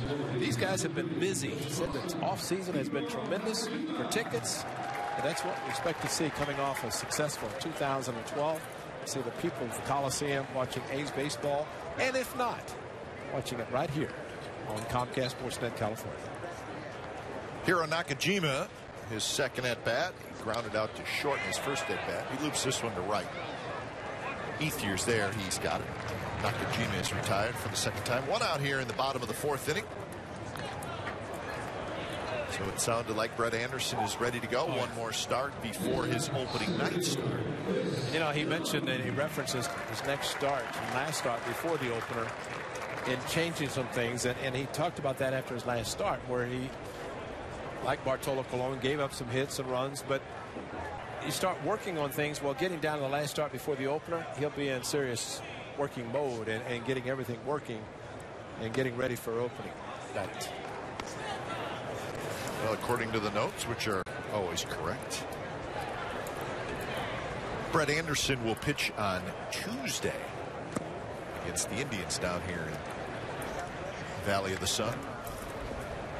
And get an extra day before his start against the Mariners and Felix Hernandez.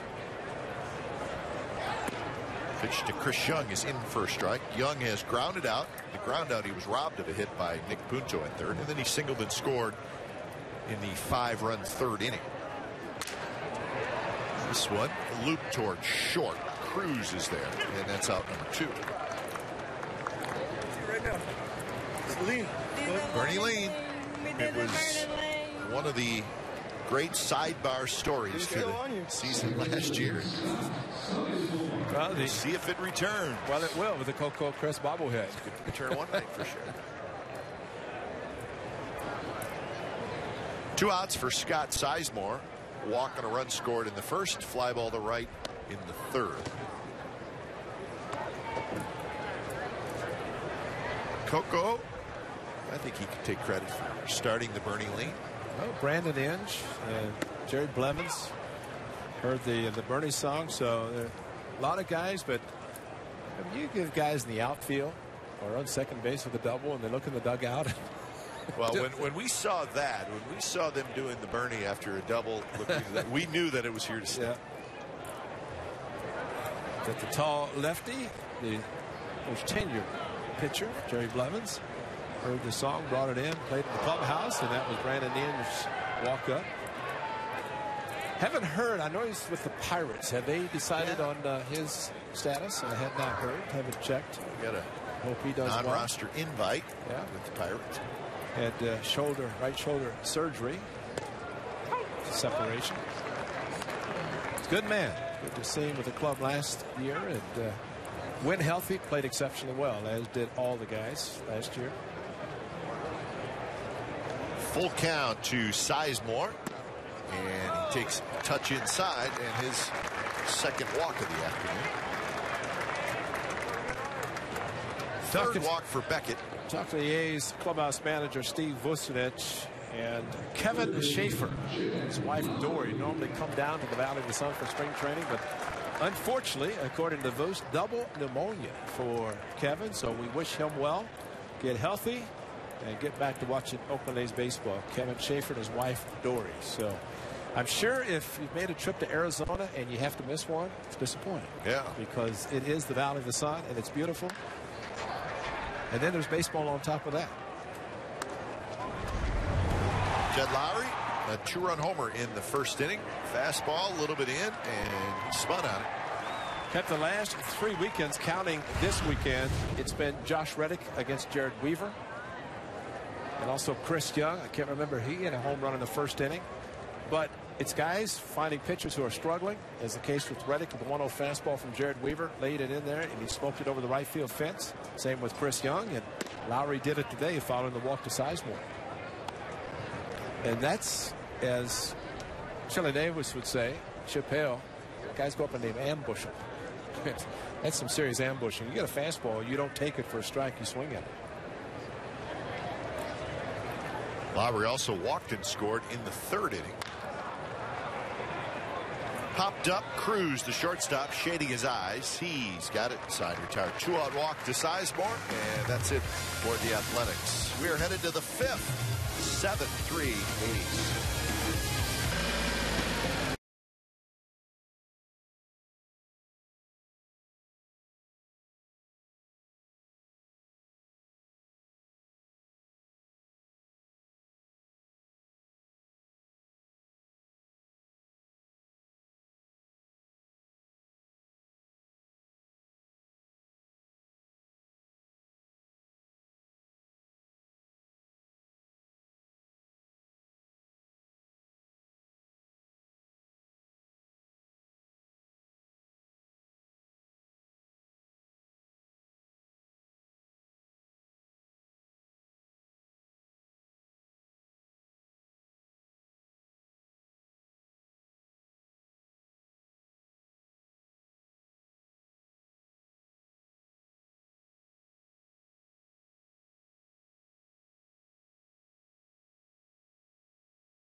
But join us Saturday at 1 p.m. on Comcast Sportsnet California. The A's host the Giants at the Coliseum. It'll be the final game of spring training before the regular season kicks off. Complete A's coverage every night on Sportsnet Central and CSNCalifornia.com.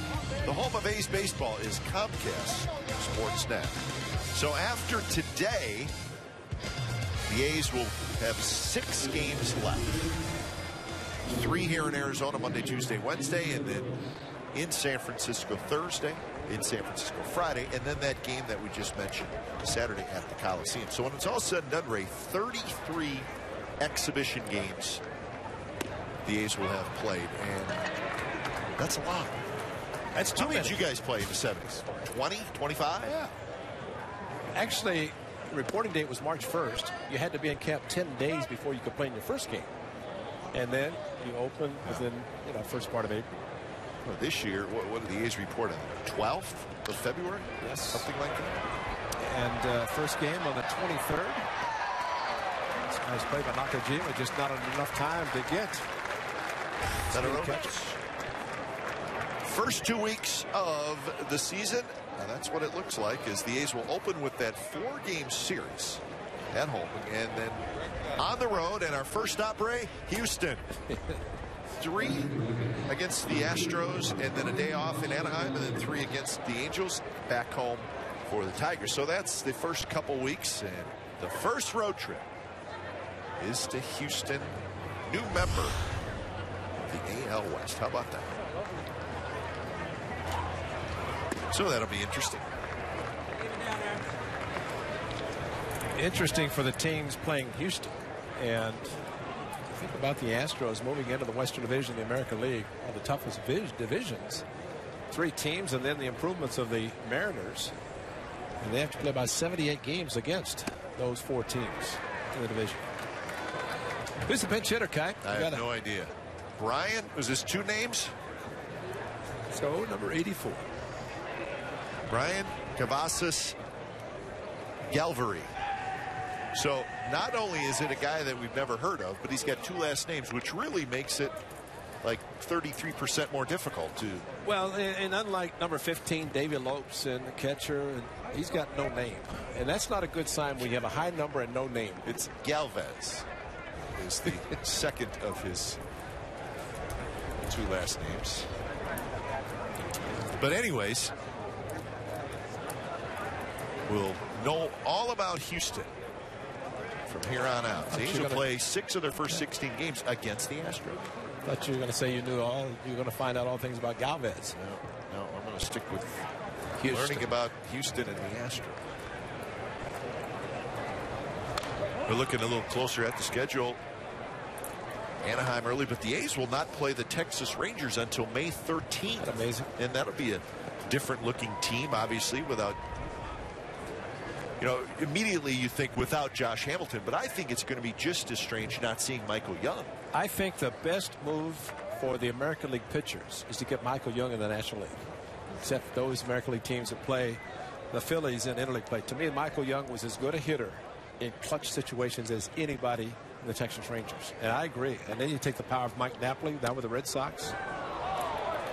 Hamilton gone. So it'll be Rangers. They're going to be good. It's a very talented team, but it will be a different team, and a team that has been to the postseason a lot. And Kemp, a couple of weekends ago, the A's were playing the Rangers over in Surprise, and one President Hall of Famer Nolan Ryan has gone through some issues. I do not understand. I don't either. And what am I missing there? Well, and I saw the great Hall of Famer, and I said to him, I said, how can anybody be thinking anything other than you being the president and running the ball club of the Rangers? And I guess some things were going on. So who knows what's going to be happening by the time the A's do see the Rangers, or even before that as the season begins. Tall one, Jerry Blevins getting loose. Wow. Very close pitch. Like a breaking ball on 3-2. Called the ball to Galvez. So 2 on and nobody out for the Dodgers here in the 5th inning. Pretty good curveball right over the top, and I think one umpire named Corey Blazer got fooled. Norris holding the the curveball pitch right in the strike zone. And, you know, you throw a curveball 3-2 that effectively, it has to be called by the umpire because the hitter's going to be so full looking fastball, he's not going to swing. So something going for the Dodgers, and Crawford, who's had a big game, hits one down the left field line. Cespedes is going to make the catch right on the line. So on the first pitch, Crawford flies out.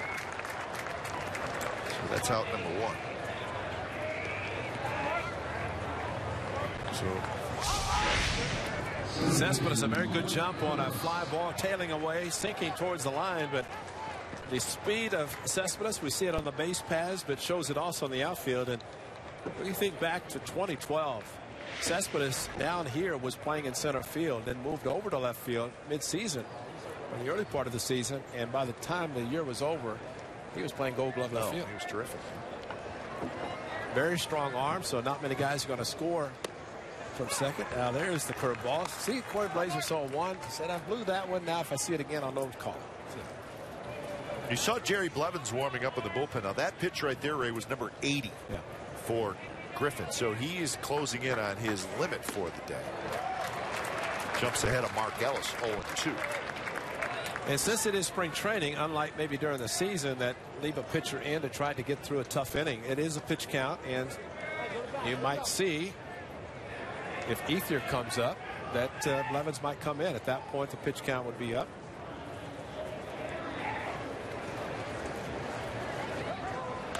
The Hayes will let Griffin get to 90, but not past that.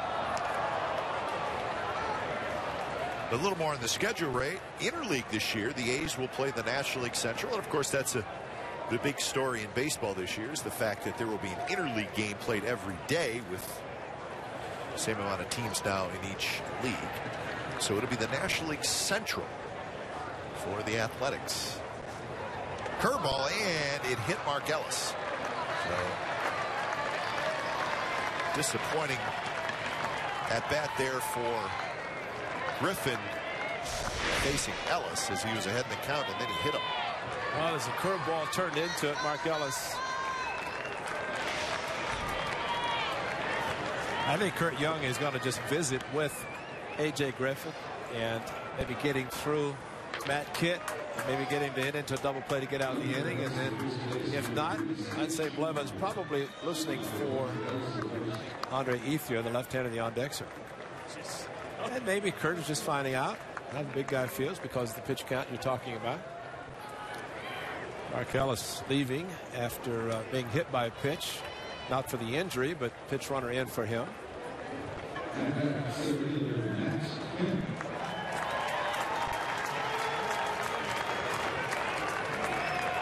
There's the line. 8 strikeouts in 4 1/3 innings for Griffin, but in some trouble here. Skip Schumacher is the runner over at first base for Ellis. So veteran Schumacher now with the Dodgers. First pitch, strike to Kemp.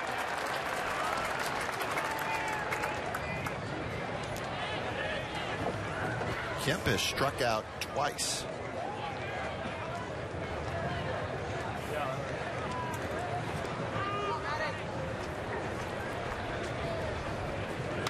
That one's hit toward right.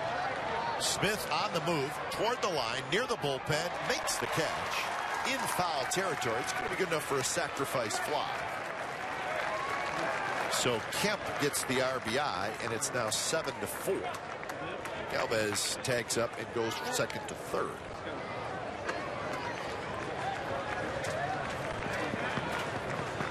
And as predicted by my partner, Jerry Blevins is going to come in and he's going to face Andre Ethier. And these are the kind of guys that Blevins is going to have to get out during the regular season. So Griffin is done.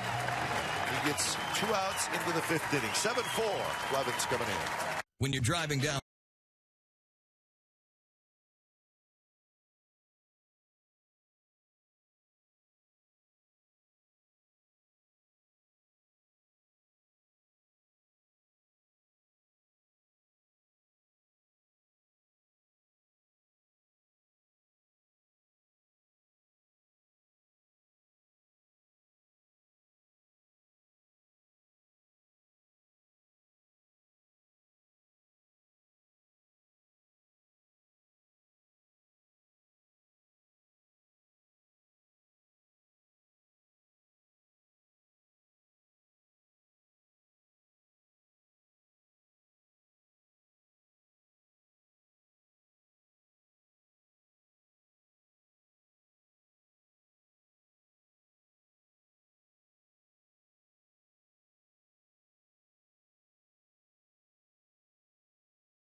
watching their team here in the Cactus League. We can tell you you can subscribe to MLB.TV Premium today and watch over 150 select spring training games live. Plus every regular season game live or on demand on over 250 mobile and connected devices. Visit OaklandAthletics.com for details. And folks, that is a great package to get. Is A.J. Griffin. 85 pitches, Ray, is where his afternoon came to an end. 4 2/3 innings. And now Blevins to face Ethier. I think Jerry Blevins, in my opinion, was down in the category as one of the unsung heroes from last year's great season. You talked a lot about Cook and Doolittle and Balfour, but Blevins was really good. Well, the great thing about Jerry is to see his spring training numbers, but what he did last season for the A's in a role that, you remember at one time, he knew Sacramento to Oakland better than anybody. That's right. I mean, he was on the freeway, I-80, but now a fixture in the A's bullpen. The game that he had in Anaheim, where he had nobody out, tying run on, ended up getting a strikeout, a double play to get out of the inning for a save.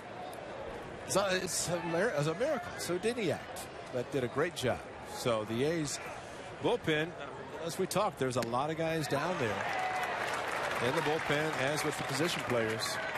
Major league quality players, but there's only so many spots. Going to be 7 relievers, 5 starters, 12 pitchers total, and a couple of catchers, infielders, and outfielders to make up the 25-man roster. Blevins was 5-1 with a 2.48 ERA last year in 63 games. And once you get up over 60 appearances, that's your workhorse out of the bullpen. Well, and a reliable workhorse, yep. and you can put up some numbers as far as the number of games, but well, when you're put in those critical situations, that's impressive. 2-2 to Andre Ethier. Swing and a miss with a breaking ball. So Jerry Blevins gets the big out, and that's Andre Ethier. A run for the Dodgers, so they make it a 7-4 game. We're going to keep it right here at Phoenix Municipal Stadium. Talk a little bit about our good friend Casey Pratt. Stay up to date on everything athletics with our insider Casey. Follow Casey on Twitter at Casey Pratt CSN. And log on to csncalifornia.com all season long to read Casey's news and notes on the Oakland Athletics. And we, of course, should not be surprised that Casey has spent the majority of spring training right here in Phoenix following the Athletics, and he's downstairs with the headset on. Casey, thanks for joining us. Yeah, absolutely. Thanks for having me on, and it's pretty cool that the fans got to hear their first Glenn Kuiper, "That Baby Is Gone" of the spring. So why not get it out of the way early, huh? Thank you. So give us your impressions of spring training, the good, the bad, the concerns, things not to be worried about. You've been here from day one. Well, that's an awful lot to run down, but, you know, I think one of the main things about this team is the versatility and the depth that the front office built for this squad, and you can see it coming into play with all of the position players. Even Hiro Nakajima has been working out at second base. I'm not sure that's something that's going to stick with the team, but it's important for them to know that they can move guys to different places to fill in if need be. They can platoon, and they have all the depth with the addition of Chris Young and Jed Lowry. In case anybody goes down, they're going to have a starter ready to go. And you have to tell us, Casey, I know you work very hard, as was demonstrated on Thursday when you showed up at the Comcast Sportsnet California dinner in your Comcast Sportsnet California golf shirts. How about that, Kuiper? You just came straight from the yard, from Goodyear right into Scottsdale. He was writing at the table with his computer. But kind of explain, and again, you do a great job, but how your spring goes with regard to leading up to the games, during the games, etc. How does all that work for you in the type of work you do? Well, it's really different in the spring because the mornings come much quicker. So we're at the ballpark here at 8 a.m. every day. We're in the clubhouse as soon as it opens. We're looking at lineup cards, looking at all the different situations, going and talking to players about your various stories for the day, or if there's an injury story you have to catch up on. Then you're pretty much writing up until game time. Then you're pretty much writing during game time, and then you're running down to interview players and filing stories. And that day when we went to the A's sponsorship dinner where I saw you guys, Goodyear's awfully far away, so I had to jump in my car after filing, drive over as quick as I could, and that's why I was still wearing my CSN polo shirt. Well, you were smart. You're showing off that great shirt. It's free. It's perfect for you, just like for all of us. Casey, anything new on the website? I know we all spend a lot of time going. I go there 4 or 5 times a day just to get updates, but is there anything new we can look forward to this year? Well, there's absolutely always something new on the website because I try to file as many stories as I can every single day. And really what I'm trying to do a little bit more of is video. I want to do a lot more video this year on the website. If you look at the story we put up just today on Nate Fryman, we had video of him in the cages behind the Phoenix Municipal Field. So there's that. And, you know, right now you can go read that story on him. And he's a guy that's very excited to be here in Oakland. He was disappointed that he didn't latch on with Houston. But, you know, one guy that may be even more excited than Fryman was Dan Straley, who told me that Fryman was a one-man wrecking crew in the playoffs against A.J. Griffin and Straley in single-A Stockton.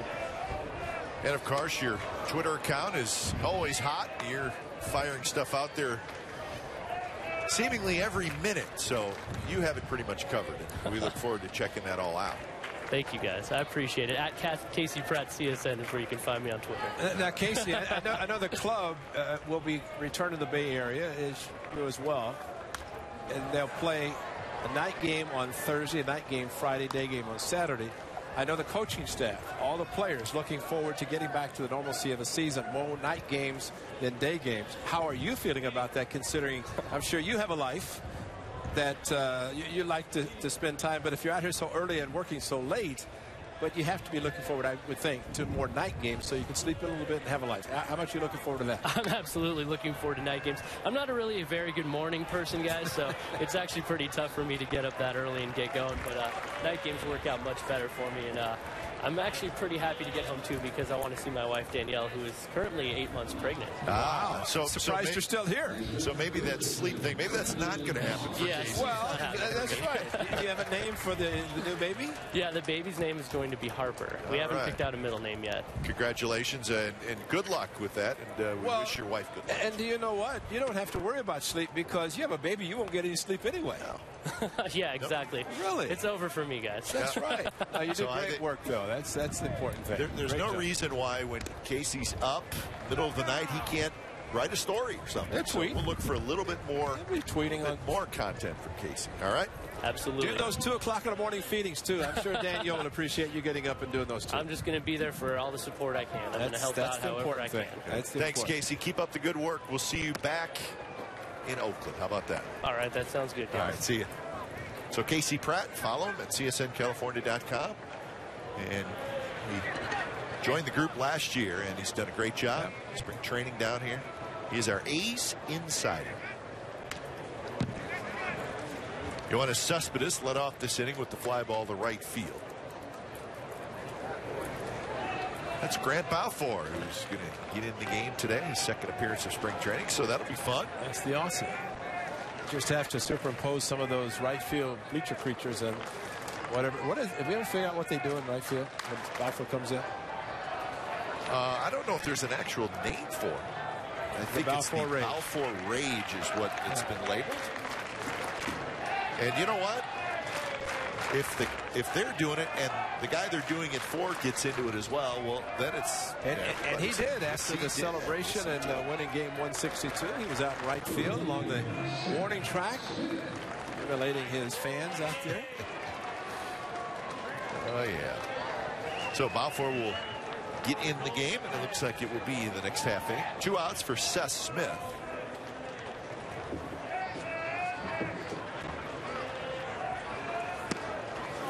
First pitch to Smith, mid outside. Kevin Gregg, the veteran right-hander, trying to make the Dodgers bullpen, is in the game. Craig has pitched with a number of teams.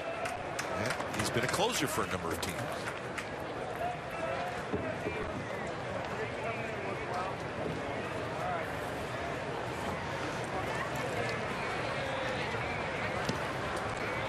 There's news coming out, and it's not official yet, but it looks like it is going to happen, Ray, that Vernon Wells is going to be traded to the New York Yankees. It's not official yet, but according to pretty much all the tweets that are out and the reports that are coming out, it is going to go through. there'll be a significant amount of money exchanged.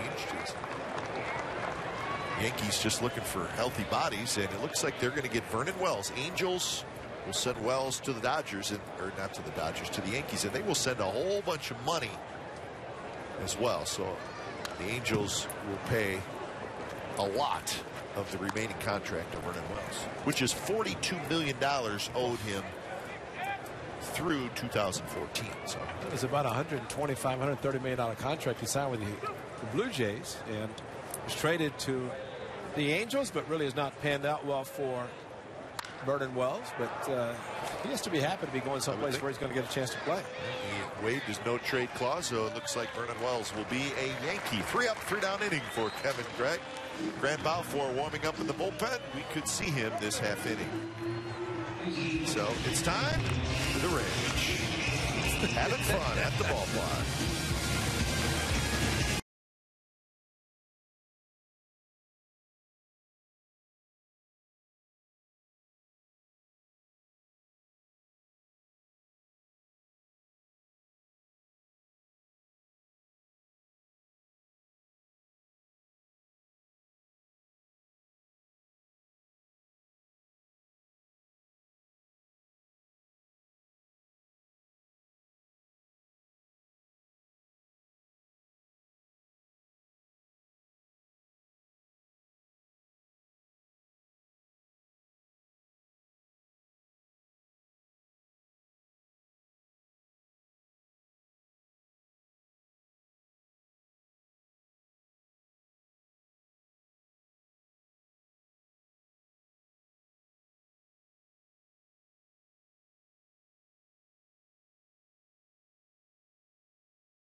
It's the top of the 6th inning. Grant Balfour into pitch, and that brings back memories of this.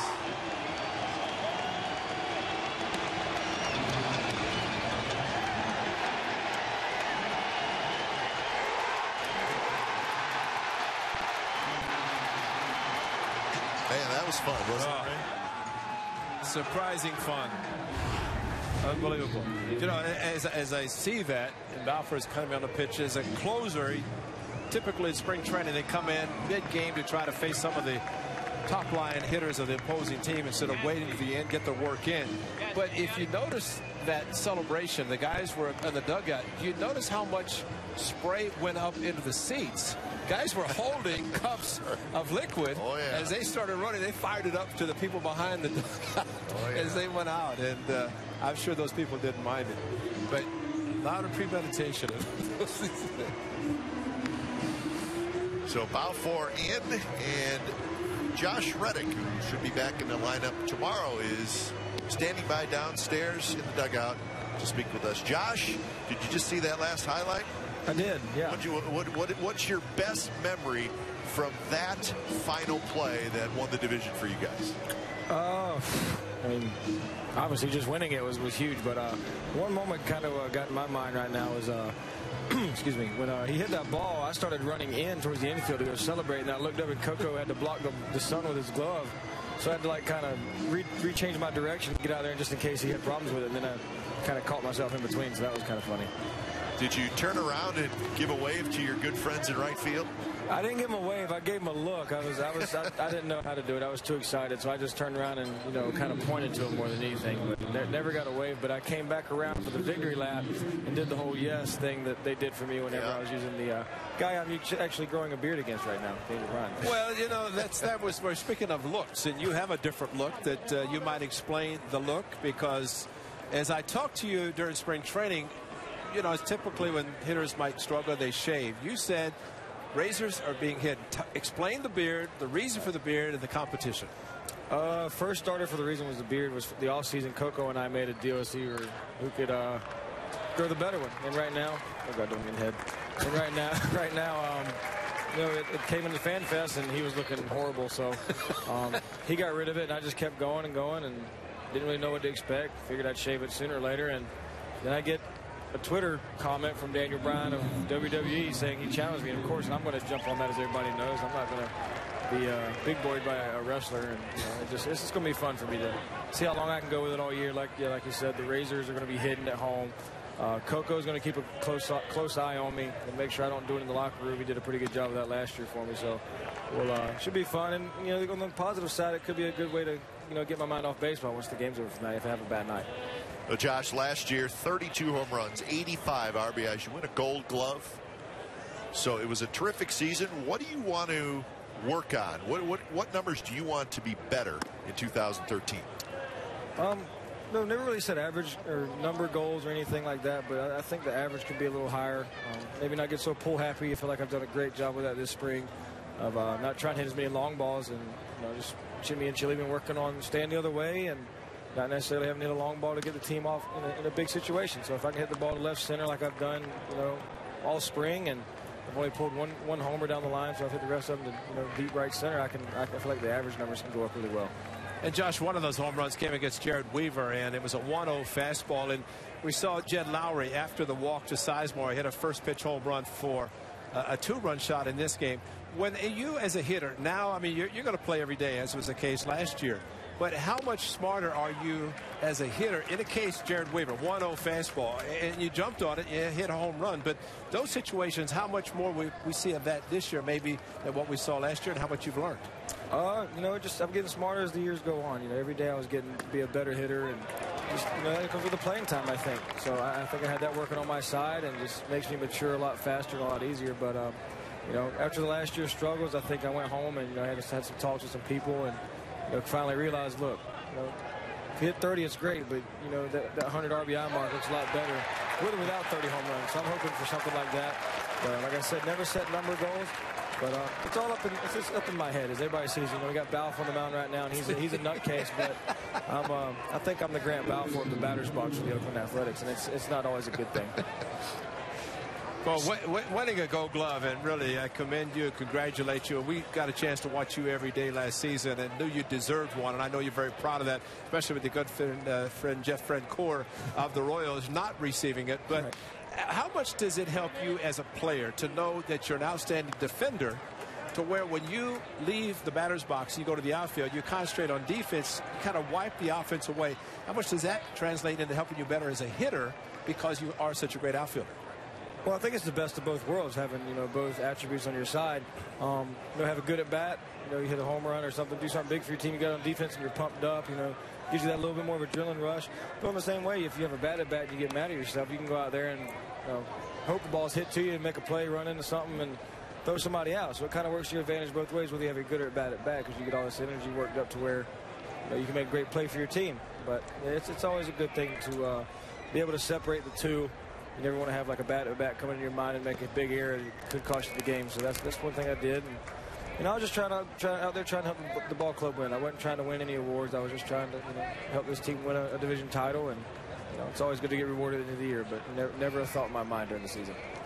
Now, the most important question is what happened to the Spider-Man outfit? Because I read where it's gone. Is that true? It's gone, yeah. Oh. I got rid of that, I think about 2 months after I had used it on field. I didn't know how people responded to it from other teams, maybe. I know our teams had a great response from it, but I gave it to the right field crew, so hopefully we'll be seeing them out there wearing it sometimes this season. Josh, thanks for joining us, and we're looking for big things from you again in 2013. All right, guys, and don't scratch the beard. You just see him scratching it? Just wait to get to Kansas City when it's 120 with 100% humidity. We'll see how the beard goes there. There's a place where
Oakland A's will celebrate Earth Day by giving away redwood tree seedlings to 10,000 fans after the 1:05 p.m. game against the Detroit Tigers. The Redwood giveaway is sponsored by FSC certified Mendocino Redwood and the Home Depot. Proud to be part of the A's ongoing commitment to being environmentally responsible.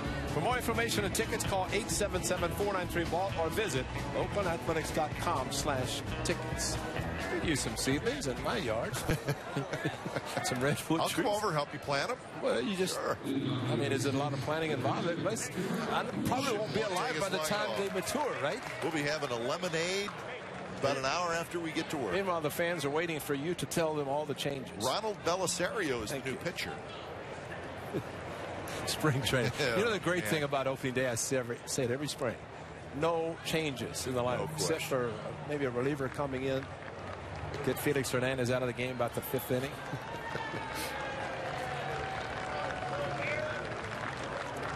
So Belisario, the new pitcher, pretty good reliever for the Dodgers, Ronald Belisario. Carl Crawford has left the building.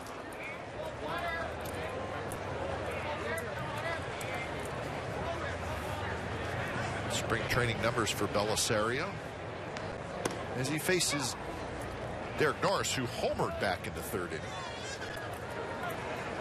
Oh, I had a great visit with Josh Reddick, but while he was visiting with us, Grant Balfour had a very effective inning, especially falling behind 3-0 and then blazing 3 fastballs for the strikeout, called strike 3. So even though he had an early spring training surgery on his knee, came back very quickly, I think riding the bicycle the next day after arthroscopic surgery. And back in midseason form already, and as the skipper said, he'll get 3 or 4 more opportunities to pitch before the opener, and he'll be ready to go.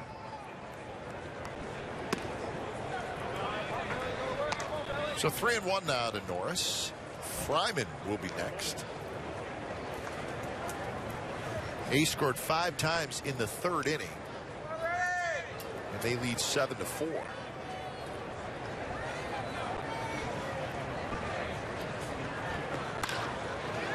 Hit well, right field. Puig on the run, and it's going to drop foul. This is the Norris home run in the 3rd. 2-run shot. And that ball was out a little bit and not necessarily down, but it was not a terrible pitch as far as the pitcher goes. Well, a nice controlled swing by Derek Norris, and he knows he has the pop at his bat and doesn't really have to load up and try to lift the leg and crush the ball trying to go out of his normal swing, and it showed with that nice easy swing to be able to generate the power that he did. 3-2 pitch, just a touch outside. Belisario thought he had strike 3, but it's a leadoff walk. He's got some movement on his fastball, throws hard, the ball comes back, but according to Corey Blazer, not enough.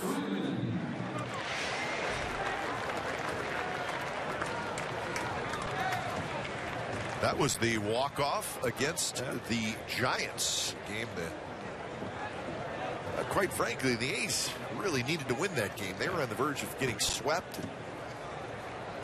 Down 2-1 with 2 outs in the 9th inning. And it was also a game where pretty good pitchers do. Yeah. Remember, I think it was the 7th inning. The A's had a couple guys on, and Seth Smith hit a ball down the right field line, and it was called foul, and it was a bad call. It was a fair ball. Right. And it would have scored 2, and it would have given the A's the lead. When it turned out, it was called foul, and it was, I mean, replay showed the umpire missed it. 12 pitch at bat, and it ended up flying out. You're exactly right. And A's didn't score, and then they went into the bottom of the 9th trailing in that game.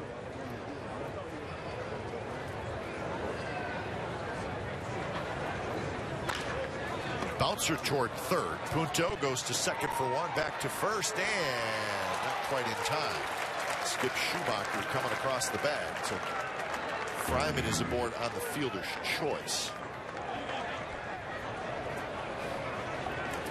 But that was quite a series at the Coliseum. That close.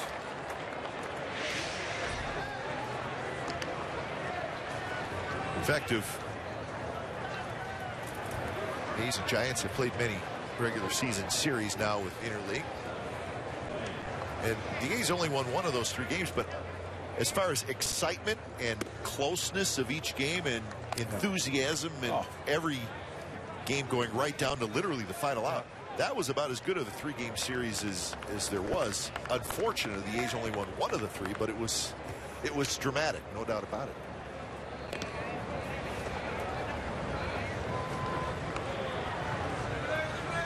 One and 0 the count to Hiro Nakajima, who is 0 for 2, a ground out to short and a fly ball to right field. Nakajima yesterday went over to Popco Park, which is where the minor leaguers are, and the A's wanted him to play some second base, so he played second base over there. But the reports were he just he's not real comfortable at second base, and he's played shortstop his whole career. Sounds like it would be an easy transition, but it's really not. You're looking at the game from a completely different angle.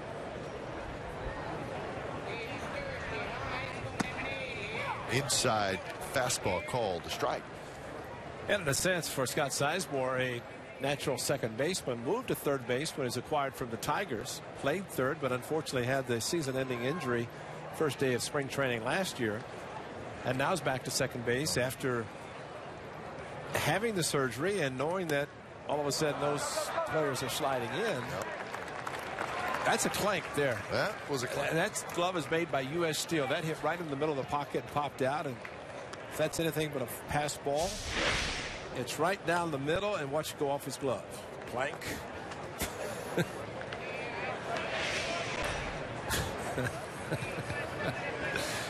Had a guy asked me to sign his glove today, and he says, "Can you sign the magnet?" I went, "What magnet?" He gave me his glove. Like, that's magnet. I said, "I thought this was U.S. Steel." Swing and a miss on the fastball. So 3-1 fastball. Belisario challenged Nakajima. And now it's 3-2. And that's when you have to load up, look fastball, and cheat a little bit. If those are breaking ball, be prepared to take it if it's out of the strike zone. Another close pitch, call the ball. So Nakajima gets the walk. A's have 2 on and 1 out.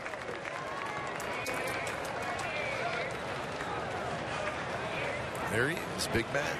Well, it looks different in the Dodger colors. You got used to him in the A's colors, and then you really got used to him in the Cardinals colors.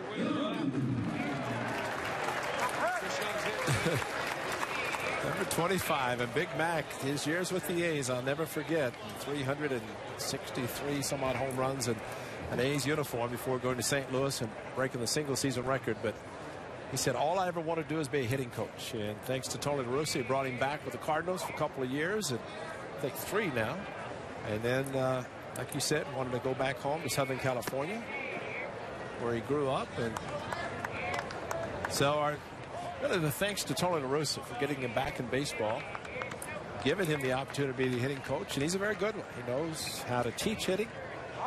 A lot of times good hitters, power hitters, don't know how to teach, but Mac is very good at that. Remember, the Cardinals kind of had 2 hitting coaches. They also had Mike Eldreddy, who, the Cardinals like him a lot, and that probably eased the loss of McGuire a little bit, knowing that Eldreddy was going to remain with the Cardinals. But now Eldreddy's the bench coach, and John Mabry's the hitting coach. Young rips it foul. Mabry, a former member of the Athletics back in the 2002 season. We will see the Cardinals this season as they come to Oakland. Now, you were talking the interleague play and all that, and I know what you were talking about. You were leading up to, but you were interrupted. But let's go to June the 3rd, 4th, and 5th. 3 games that the A's have never seen and played in Milwaukee and Miller Park. Very excited. I cannot know you lie. And I don't even know if we'll see it in Chicago the last 4 days of that road trip. Well, I will be actually taking the train every day no, I will not be commuting. Take the train Thursday morning from Milwaukee to Chicago. So yes, I am excited about going back home, really for the first time as an announcer, and we get to broadcast from beautiful Miller Park. So we're excited about that. Now, you spent a little bit of time in Milwaukee as well, so you know all about it. But I've never seen Miller Park. County Stadium was the home of the Brewers for many years. The Braves and the Brewers. Braves the Atlanta. Bud Selig, now commissioner, brought the Seattle Pilots from Seattle to Milwaukee, becoming the Milwaukee Brewers. That's Hideki Okajima warming up. But indeed, it's the first time the A's will go to Milwaukee for interleague play. I thought Mike Crowley, the A's president, was talking about, he said, of all things, the A's are actually a team that wants to go to Milwaukee and never had the opportunity. And Mickey Morabito, the great director of team travel, looking forward to it probably more than anybody. Going back to the Pfister Hotel. He likes Milwaukee. Yeah. Looper towards second, played on a hop by Schumacher. They'll get the out at second. It's a bad play by Schumacher. If he goes to first, it gets Young, and Nakajima had stopped, which is a good idea from his point of view, but that's a double play that should have been turned an odd way, but Schumacher just stopped. It is a fly ball. Young, see, coming out of the batter's box, but Schumacher, see, with Nakajima frozen, if he goes to first, he gets Young. Instead, he goes to second. Nakajima is going to stop anyway. But there's a play that could have been out of the inning, but hustled by Chris Young, and not throw there, and Schumacher decided to just get the out at second. So 2 outs, runners at the corners for Scott Seisman. But the A's will play 20 interleague games. 4 against the Giants, 4 against the Reds, and then 3 against Milwaukee, Chicago, Pittsburgh, and St. Louis. So that's so really the amount of interleague games that teams are playing this year, really for the A's, it was usually 18. So it's really only a 2-game increase for the Athletics. And the strange part of the schedule was, see, the Los Angeles Angels, not of Anaheim anymore, I guess just Los Angeles Angels. They will be in Cincinnati opening day. So Jared Weaver has to put a bat in his hand on the first day of the regular season. That's the only, I think, maybe the strange part of the interleague every day is the fact that, that, and then at the end of the year, there's going to be an interleague series, the final series, final weekend, or whether it ends on a weekend, I don't even know. It does this year. Yeah. That is strange. I think you were saying yesterday the Giants' final road game is at Yankee Stadium. Yeah, their final road trip is to New York, Mets, Yankees. So they're in New York for a whole week. Wow. Just like the A's. It's I guess mid-September probably. So. Young runs. He got a big jump. Seisberg bounces it toward third. Punto on the run, and side is retired. So A's get a couple of walks. They strand 2, and we are headed to the 7th inning. That looks good, folks. I could go for one of those right now. 7-4 A's lead. Last year we celebrated.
Sharks return to Anaheim for the 2nd time on this road trip, and they face the Ducks. Coverage begins at 6:30 with Sharks pregame live. Complete Sharks coverage every night on Sportsnet Central and CSNCalifornia.com. The home of the Sharks is Comcast Sportsnet. So the Sharks kind of wavering around that 8th spot.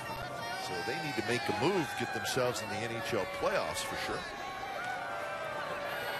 Here at Phoenix Muni, a sellout crowd on an absolutely gorgeous day. Not too hot, just a little breeze, so sit out in the sun and enjoy the ball game. 7-4, the A's lead. It is the 7th inning. The A's will bring in their 4th pitcher, Hideki Okajima. So a familiar name from his days with the Boston Red Sox, where he was a pretty valuable left-hander. His first pitch is driven deep, and I mean deep to right center field, and it's off the wall. And one bounce over the wall. So it's a leadoff double for Tim Fedorovich. Fedorovich with the double. So one pitch, and Okajima's in some trouble.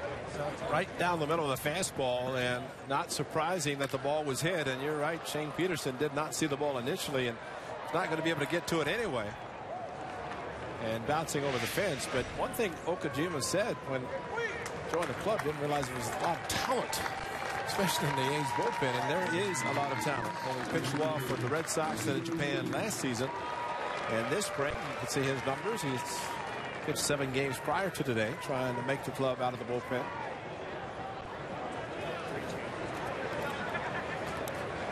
So we're going to get a pinch hitter. Actually, it's not a pinch hitter. It's Puig, the gentleman we talked about. He is hitting in the 9th spot. So Puig is in the game. He's playing right field. Yasiel Puig. And he is a big boy. He is big, and he is having a terrific spring to the point where I don't know that the Dodgers necessarily feel this way, but media reports are, hey, shouldn't this guy be in the big leagues? But Crawford, Kemp, and Ethier is a pretty good outfield, so there's not really a place for him. So among the league leaders in batting average in the Cactus League, Eric Sogard, who gets a hit every single time up. And this young man, Yasiel Puig.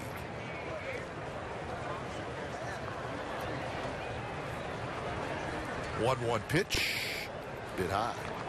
Well, it's a great point you make about the outfield of Crawford, Kemp, and Ethier. Where are you going to play? Great players in long-term contracts for a lot of money. So it's either change position or trade in the American League where he can play in DH or something if he doesn't play in the field. But he is a strong young man, and tough decision for the Dodgers. Just a bit outside. Well, he's 6'3", 240 pounds. He's only 22 years old, and he's from Cuba. And he, like Cespedes, signed a multi-year contract with the Dodgers for a lot of money. I believe it was a 4-year contract. For more money, I think it was 32. More money than Cespedes got. So, or no, Cespedes got 36. It was 32 or 42. But anyway, it was a lot of money. Yeah. That one's driven towards center. Peterson coming in, and he's got it. Shane Peterson moves over to left field. Puig is retired. Tried to jump on a 3-1 fastball, hit it towards the end of the bat, and cracked his bat. Well, I'll say this: the A's have a very good left fielder in Yoenis Cespedes and a very good interpreter named Ariel Prieto. Yep. He's his right-hand man, and what Prieto did for Cespedes last season on the field, I think Prieto said it best. He knows what to do on the field and at the park because it's baseball. It's off the field that he had to guide him along and help him learn what to do in this new country. And Prieto did a great job.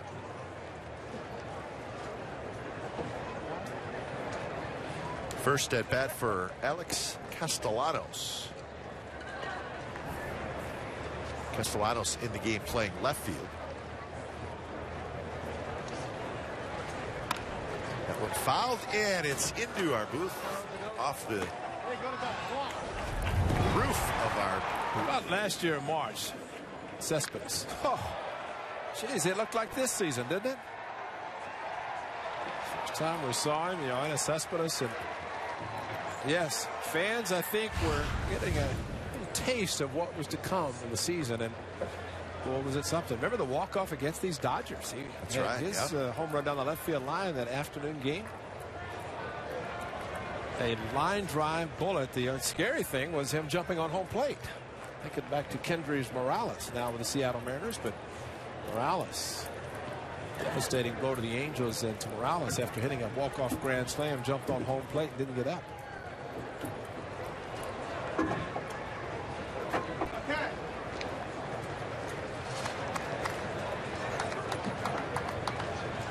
Oh, 2 the count to Castellanos with Skip Schumacher in the on-deck circle.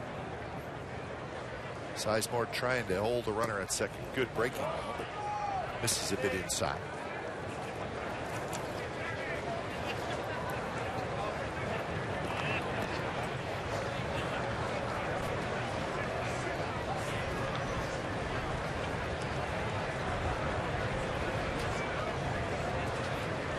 Outfield straightaway for Castellanos. Scouting reports probably will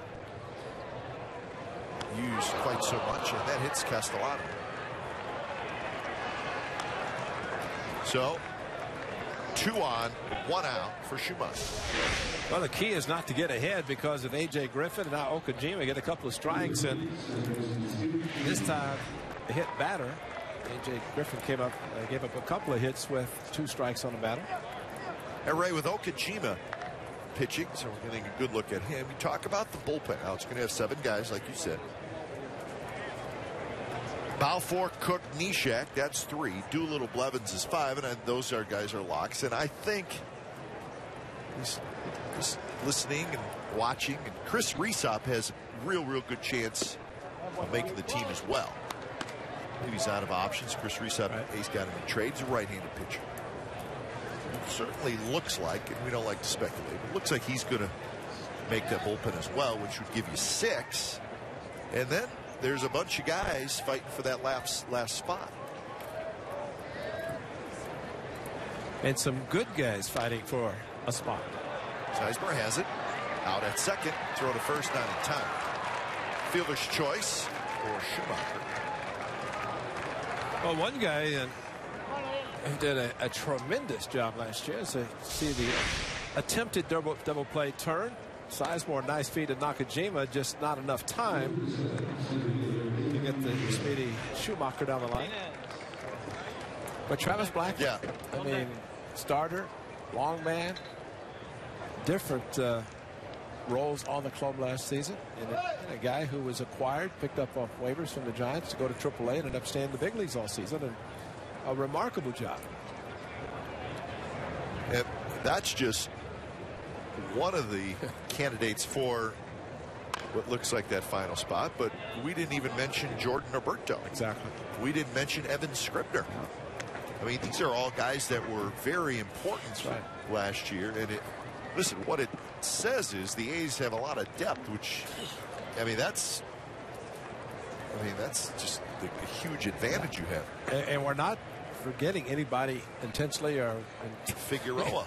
That's what I mean. Yeah, there's just so many, and that's why, although decisions are to be made, they're going to be tough ones, because there's major league quality players and pitchers we're talking about that might find it difficult to be part of the 25-man roster. Okajima. Yeah.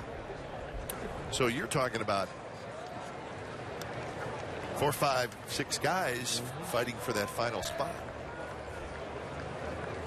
But it's also a long relief spot, which Blackley certainly showed that he can do that. Hit hard toward third. Lowry has it. Goes to second. Side retired. So a leadoff double, but no damage done. 7th inning stretch from Phoenix Municipal Stadium. A's with a 7-4 lead over the Dodgers.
A's leading 7-4 in our first and only telecast here from the Valley of the Sun. Happy that you have joined us, and we'll tell you that you can get suited up with athletics gear at the official online shop of the Oakland A's with the largest selection of authentic gear, including clubhouse caps, t-shirts, jerseys, sweatshirts, and more. Get set for the season at the official source, the OaklandAthletics.com shop. Oh, you can dress to the T, and a lot of people have done that here in the Valley of the Sun, have their beverage of choice with their A's gear on, their caps, and plenty of sunscreen. As the temperature in the 80s, not a cloud in the sky. Beautiful day for baseball. And the A's looking forward to Wednesday, playing the final game here in the Valley of the Sun and heading back to the Bay Area. So that will be fun. Looking forward to it. Don't care what the weather's like either. Just want to get back. Just want to start the season. New pitcher for the Dodgers. It's Paco Rodriguez.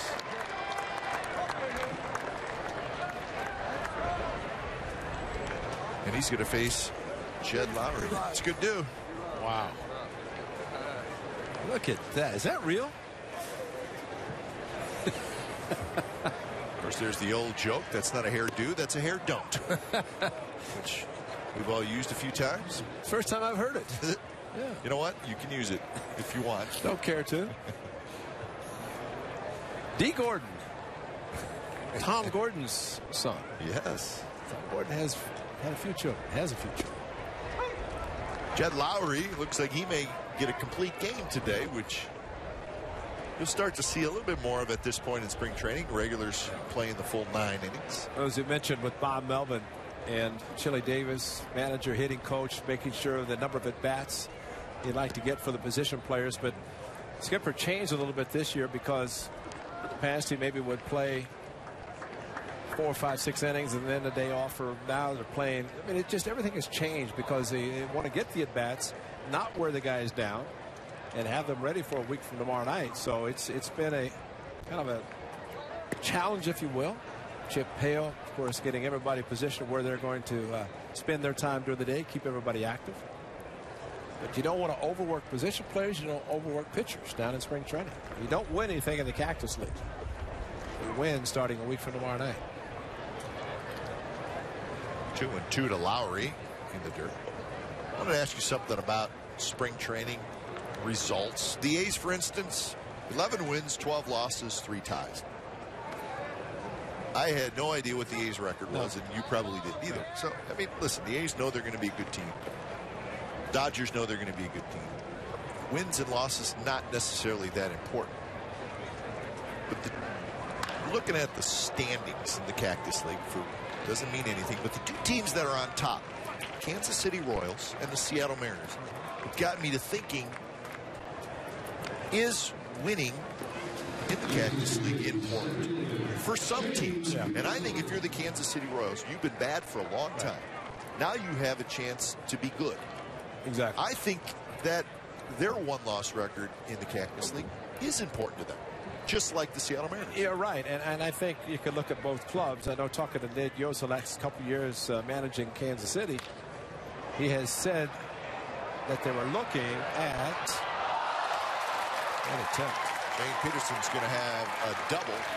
You see, that's the magic wand of Shane Peterson, like Eric Sogard. That's the kind of spring he's had. So great diving effort, but Shane Peterson has another double, and he has had a great spring to the point that he's having a lot of people take notice of his ability to play in the field as well as swing the bat, which he did. Great effort.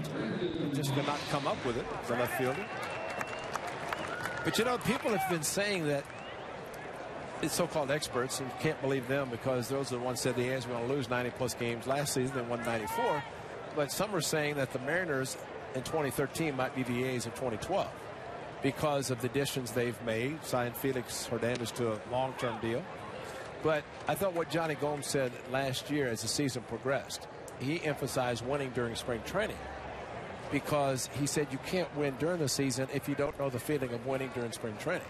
And I think in the case of the Royals, is Ned Yost, when I was starting to say that he thought 2014 would be a season in which they were going to be successful.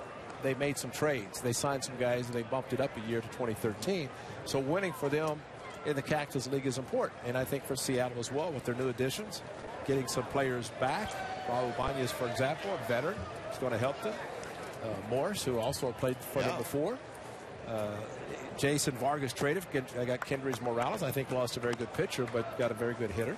So they're improved, but probably winning for them, like you said, very important to win in the spring to get that feeling. I think especially if you've lost for a long time, and then you make what looks like improvement. I mean, I think the Mariners clearly are going to be a significantly better team. We don't know that for sure, but this combination of losing a lot and then saying, all right, we got a shot to be a better team.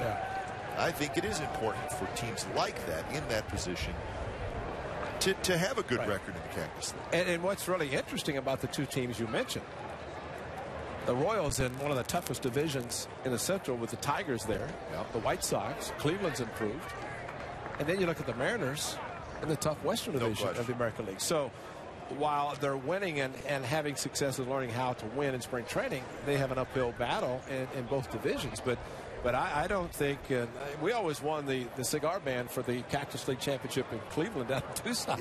You know, we never won during the season. But and don't ever think that Bob Melvin doesn't want to win even down here. He wants to, but he also wants to make sure guys stay healthy, they get in shape, and know that starting Monday, April 1st is when it all begins and the numbers start to count. Moss with the walk. Get a pinch hitter. There's Mariners fan checking out this ball. DRB Myers over from the minor league complex is going to hit for Seth Smith. DRB Myers.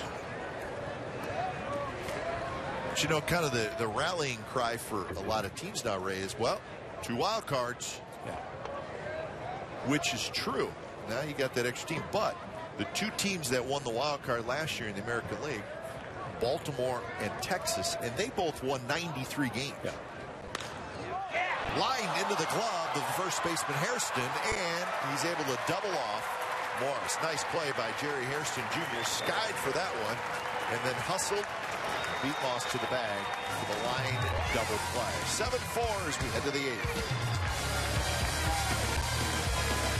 8th. You wouldn't trust.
A's fans, spring training, enjoying life in Arizona. And you can celebrate Josh Reddick's Gold Glove with a Gold Glove of your own. On Friday, April the 12th, 10,000 fans will receive a Josh Reddick foam Gold Glove, courtesy of Comcast Sportsnet California, when the A's outfielder is presented his 2012 Gold Glove Award before the A's host the Tigers.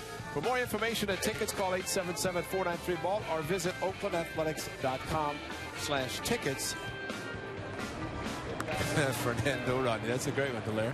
Might mention that the Gold Glove is the Rawlings Gold Glove, and that has been their signature award for many years. And probably the most beautiful individual award a player can receive, as far as defensively anyway, because it is a replica of, in this case, Josh Reddick's outfield glove on a nice pedestal with a picture. And so they take the actual glove that you use and they make a replica of it. They spray paint it gold. That's pretty cool. And it's a beautiful trophy. I'm sure MVP award and Cy Young awards are nice, but from the defensive standpoint, there are only 9 awarded in each league, each season, and it's a nice award. So the new pitcher, Mike Ekstrom, 29-year-old right-hander. He signed him to a minor league contract back in October. He's been busy this spring. This is his 9th appearance.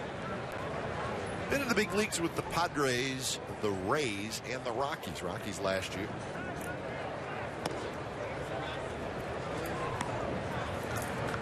So the A's leading 7-4 here in the top of the 8th inning. They scored 5 runs in the 3rd. Derek Norris hit a 2-run homer in that inning, and we want to know exactly how he did it. So we're going to ask him. He's downstairs, far into the dugout. Derek, congratulations. Good spring, your 5th home run, so you must feel pretty good. Yeah, you know, I made a few adjustments in the offseason, and it's just been kind of nice to come out here and do some things that almost made it seem like it was worthwhile to make those adjustments. Can you explain to us what those adjustments were? Well, last year I had trouble, you know, with definitely the breaking pitches away, and normally that's been one of my strengths, is to be able to go the opposite way. And didn't have much power. I had a leaking front hip coming out, and so I start with an open stance now to close that off and generate more power the other way. You know, I'm sorry, leaking front hip, exactly. So it just slides toward the pitcher a little bit. Is that? Yeah, just kind of pulling off, I guess would be the more layman terminology. Leaking is just kind of something that I use, and my hitting coach back home, we use the leaking front hip, but just something that is taking your power away from the field, so pulling off would be probably more accurate. What was it like in Goddard, Kansas in the winter of 2012-13? Freezing cold. And what about right now in Goddard, Kansas? Still freezing cold. We actually just got snow there last night. I know. But you did a lot. What did you learn more than anything from playing, coming up as you did, the big walk-off home run against the Giants the 24th of June, but overall playing at the major league level with the A's last year, what was the biggest learning experience for you that's going to help you in the future? I think just the ability to make adjustments mid-game. You know, a lot of things, you know, in the minor leagues, you know, you make adjustments in a series or maybe just in the course of a season, and in the big leagues that's not going to work. You know, you got to make adjustments per at-bat, sometimes even per pitch, and I think that's something that I'll take with me for the rest of my career. What about the postseason? If somebody would have said to you off-season last year that, hey, you know what, you'll be catching in the postseason with the Oakland A's, would you have said, I think you're crazy? I probably would have used terms other than crazy, probably more so along the lines of insane. But you know what? You know, God's blessed a lot of people in this world, and I'm one of them, and I couldn't be more fortunate for what he's done for me and my family and for my baseball career. What's it been like working with Darren Bush? Of course, the AAA manager, he knows you, you know him, and now he's going to be working with the catchers and the bullpen. What has he meant to you? You know what? I couldn't have been happier when I found out that he was hired as our bullpen coach. You know, because we had a chemistry, you know, down in Sacramento last year that is very hard to come by. You know, for me, I kind of have a different personality as far as, you know, I kind of keep to myself, and not a whole lot of people, you know, get it. And Bushy's one of them guys, very few guys that have been able to have that connection with me, and I couldn't be more grateful for him being on the staff this year.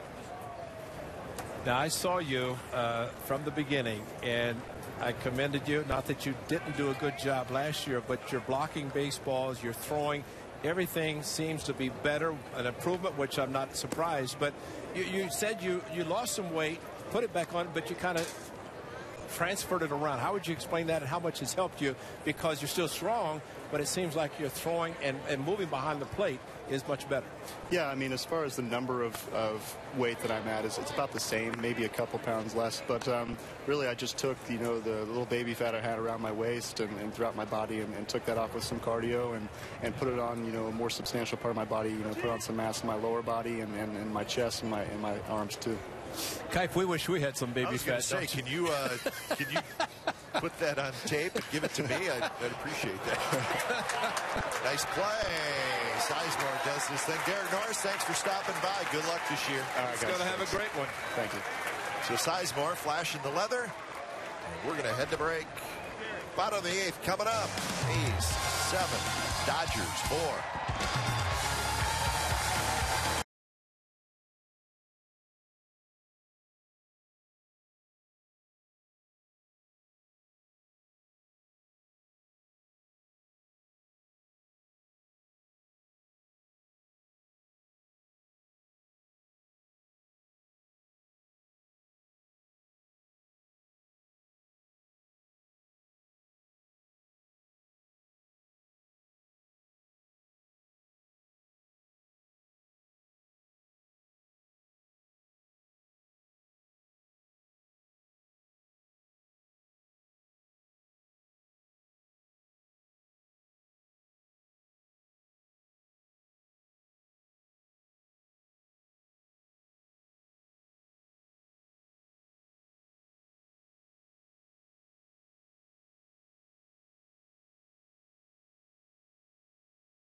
Ray Fossey, Glenn Kuiper. You're watching A's Baseball here on Comcast Sportsnet California. Our only telecast from the desert this year. We'll be back with you on Saturday from the Coliseum.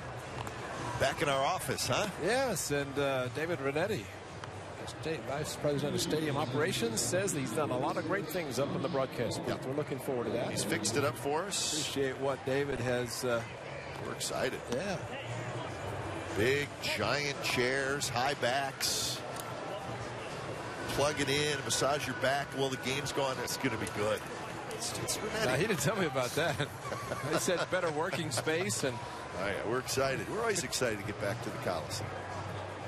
So, again, the A's will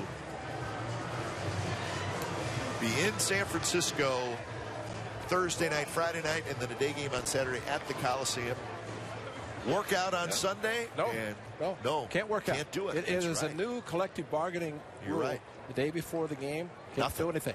Now, the Mariners can because they have an off day, I understand, Thursday. Okay. They can work out Sunday, but the A's are prohibited to work out. It's Easter Sunday, and it's perfect. Get to enjoy the day and Easter egg hunt. And, you know, 2 Easters off in a row last year because of the trip to Tokyo. And, wow, we have to just pause now as Kite calls Babe Sogar is at the plate. And you know what? We shouldn't even joke around because what he has done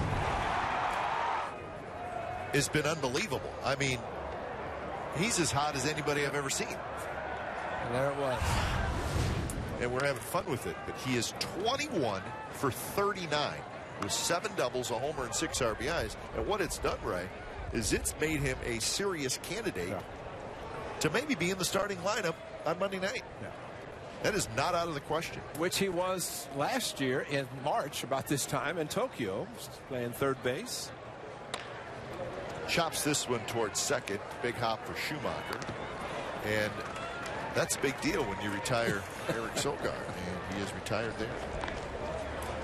Who did we say the new pitcher was? Josh Wall. Is that right? Josh Wall. It was just in case in the first inning with Josh Beckett struggling. So there's Nate Fryman, who is flied out, fouled out, and reached out a fielder's choice. You hear that? The great microphone in the dugout. Bob Melvin got up off his seat, went over towards the dugout, said, nice hustling down the line, Sogi. Remember last spring when Bob Melvin had his first camp, and he told the players, give me 90 feet. I don't care who you are, what kind of status you have. And Manny Ramirez showed up in camp. He hustled down the line. Everybody was running hard. And all the players bought into it. They hustled and to help them win games. That game against Kansas City when Seth Smith hustled down the line, forced an error. He's had the walk-off hit batter to Johnny Gomes. Yep. So, I mean, it's nice that Bob Melvin got up off his chair and at least took the time to go over. He didn't know that we could hear it. So you think about that. So you brought up a specific play that had a major impact on the A's winning a game. And how many games did they win the division by? 1. There you go.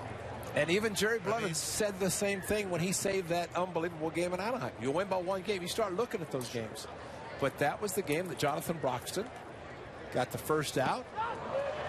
And then Seth Smith hit the ground ball. Can't remember the shortstop for Kansas City, but he took his time, made an error, and there was not a ball hit out of the infield, and Johnny Gomes was hit and won the game. But yes, that was one of the 15 or 14 regular season walk-offs. 9 different players, the first 9 walk-offs. The magical season.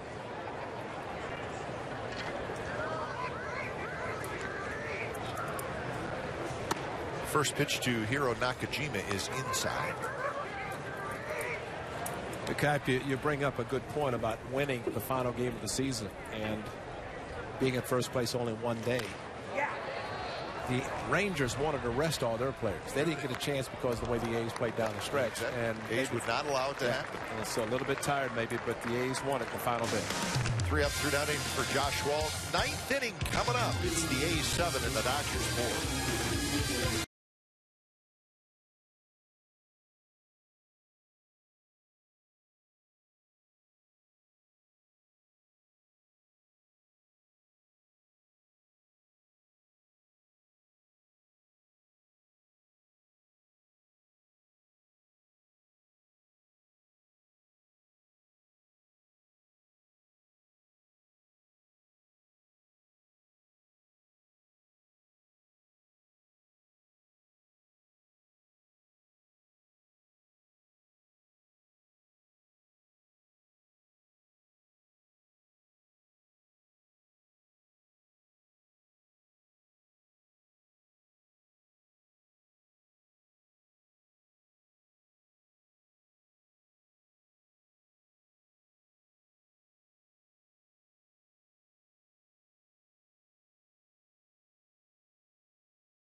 Don't forget, this Saturday at 1 p.m. right here on Comcast Sportsnet California, A's Giants from the Coliseum. Final game of spring training. Complete A's coverage every night on Sportsnet Central and CSNCalifornia.com. The home of A's baseball is Comcast Sportsnet. So that'll be Saturday at 1 o'clock in Oakland. 7-4. A's 3 outs away from a victory for the Dodgers. It would be their 12th spring training victory. Mike Ekstrom, who pitched the 8th inning, he's back out there to try to wrap it up here in the 9th. This is not number 0 that I was referencing earlier, but this hitter is wearing number 0. Who is he? I don't know. Amezica? Oh, okay. Alfredo Amezica. There you go. Yeah. So you were right. Alfredo Amezica, who I believe we saw with the Angels. Yes, we did. But got his first major league hit against the A's. A line drive down the left field line for a double. That's right. Before we wrap this game up, wanted to run one more thing by you, Ray.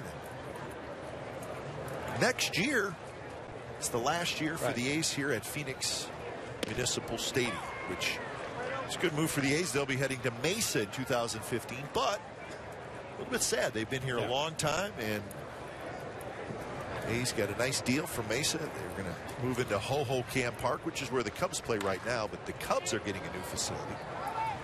A lot of money is going to be spent on renovation, so the A's are going to get a very, very nice renovated ballpark at Ho-Ho-Cam in Mesa.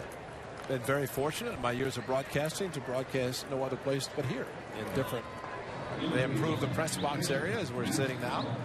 We used to be in the bunker, the concrete bunker, but it's very nice, and the familiarity with Papago right up the street through the zoo area, which there's the new press box that was reconfigured to make it nice up here. It was 1982 when the A's moved from Scottsdale to Phoenix Community. They actually just flip-flopped with the Giants. So A's have been here a long time, but it'll be to Mesa and Ho-Ho-Cam Park again in 2015.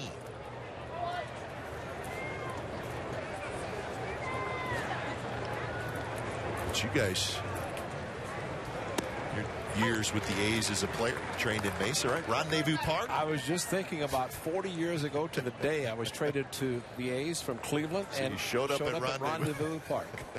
What the heck am I doing here? With the well, you just drove up, right? Just drove up from Tucson and caught Catfish Hunter my first game. In that park. In that park. 5 innings, 15 batters, didn't break a sweat. And I just left a club with Cleveland. You were blocking balls. Oh, yeah. I got Buster Posey work that Posey got yesterday. But no, it was. So I said, you got to be kidding me. I put the glove up for a target, and bam, it hit it. 15 of the easiest outs I've ever seen in my life. Unbelievable. And 3 pitchers went on to win 20 games. Yep. So it was. But it's about, I don't know the exact date, but it was 10 days ago in spring training. And got the word that I was traded, and best thing that ever happened because I'm sitting right here with you. That's right. All these years later. That's right. But it's interesting. So people may be saying, well, this is still a nice ballpark. Well, what's going to happen to it? Well, what's actually going to happen to it is the Arizona State baseball program is going to now play all their games here. Right. So it'll be used plenty. Well, and the city of Phoenix that maintains it right now will basically turn it over to University, or Arizona State University. So listen, I mean, there's financial reasons for all of this, obviously. Well, from what I understand, one of the best financial arrangements is supposedly going to take the baseball field and the golf course and redevelop that land to help Arizona State to help the football program. But a certain beverage is going to be able to be sold here because it's off campus. That's true. That's right. That's good. And it's probably going to generate a lot of revenue that will help the University, Arizona State University as well. The upgrades in Mesa will be $20 million worth of upgrades to Ho-Ho-Cam Park and the minor league complex. So that's a lot of money. So it's a nice place. It's a nice ballpark now. It's really not that old, Ho-Ho-Cam Park. Well, remember when the Cubs, they increased the seating capacity because the Cubs, the A's going to reduce it, put new seats in. Sure. The seats now are for 1920, so they're going to widen the seats.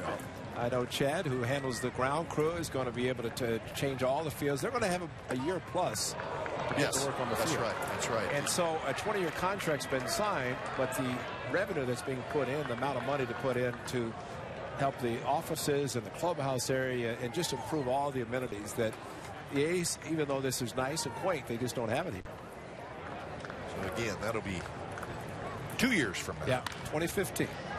First year at Hohokam. Well, Hohokam seats about 13,000 now, so that will go down some. It's going to be reduced because they have bleachers down both lines that they're not going to need. And you want to make it desirable, and just like this is about 8,300 today, sell out, standing room only, and you don't put $200 million like they did over at the Salt River Fields and Talking Stick like they did there, but they are putting a lot of money in for the Cubs at the Blue Park. But the threat of going to Florida. The Cubs laid it out there. They made it, and they said, we've got a place in Florida, and said, well, what do you want here? And they're a draw. Cubs are a major draw, and they're a draw to the point where this area, especially Mesa, says, we can't lose these guys. That's right. Well, you heard Norris talk about Goddard, Kansas. That's in the Midwest where they're inundated now with the snow and cold weather. And they get this team, the Dodgers, to move from Florida, from Vero Beach to Glendale. That was big. That was huge. Loop towards center. Myers has it, and that's the ball game. So a good, tight victory by the Athletics today. They scored 5 runs in the 3rd inning, and that was plenty. And they go on to beat the Dodgers today by a final score of 7-4. So just 6 games left. 3 here in Arizona, then 3 back in the Bay Area, and then opening night a week from tomorrow night. But the A's win it here this afternoon at Phoenix Muni. Again, final score 7-4. Ray and I will be back to wrap it up from Phoenix right after this.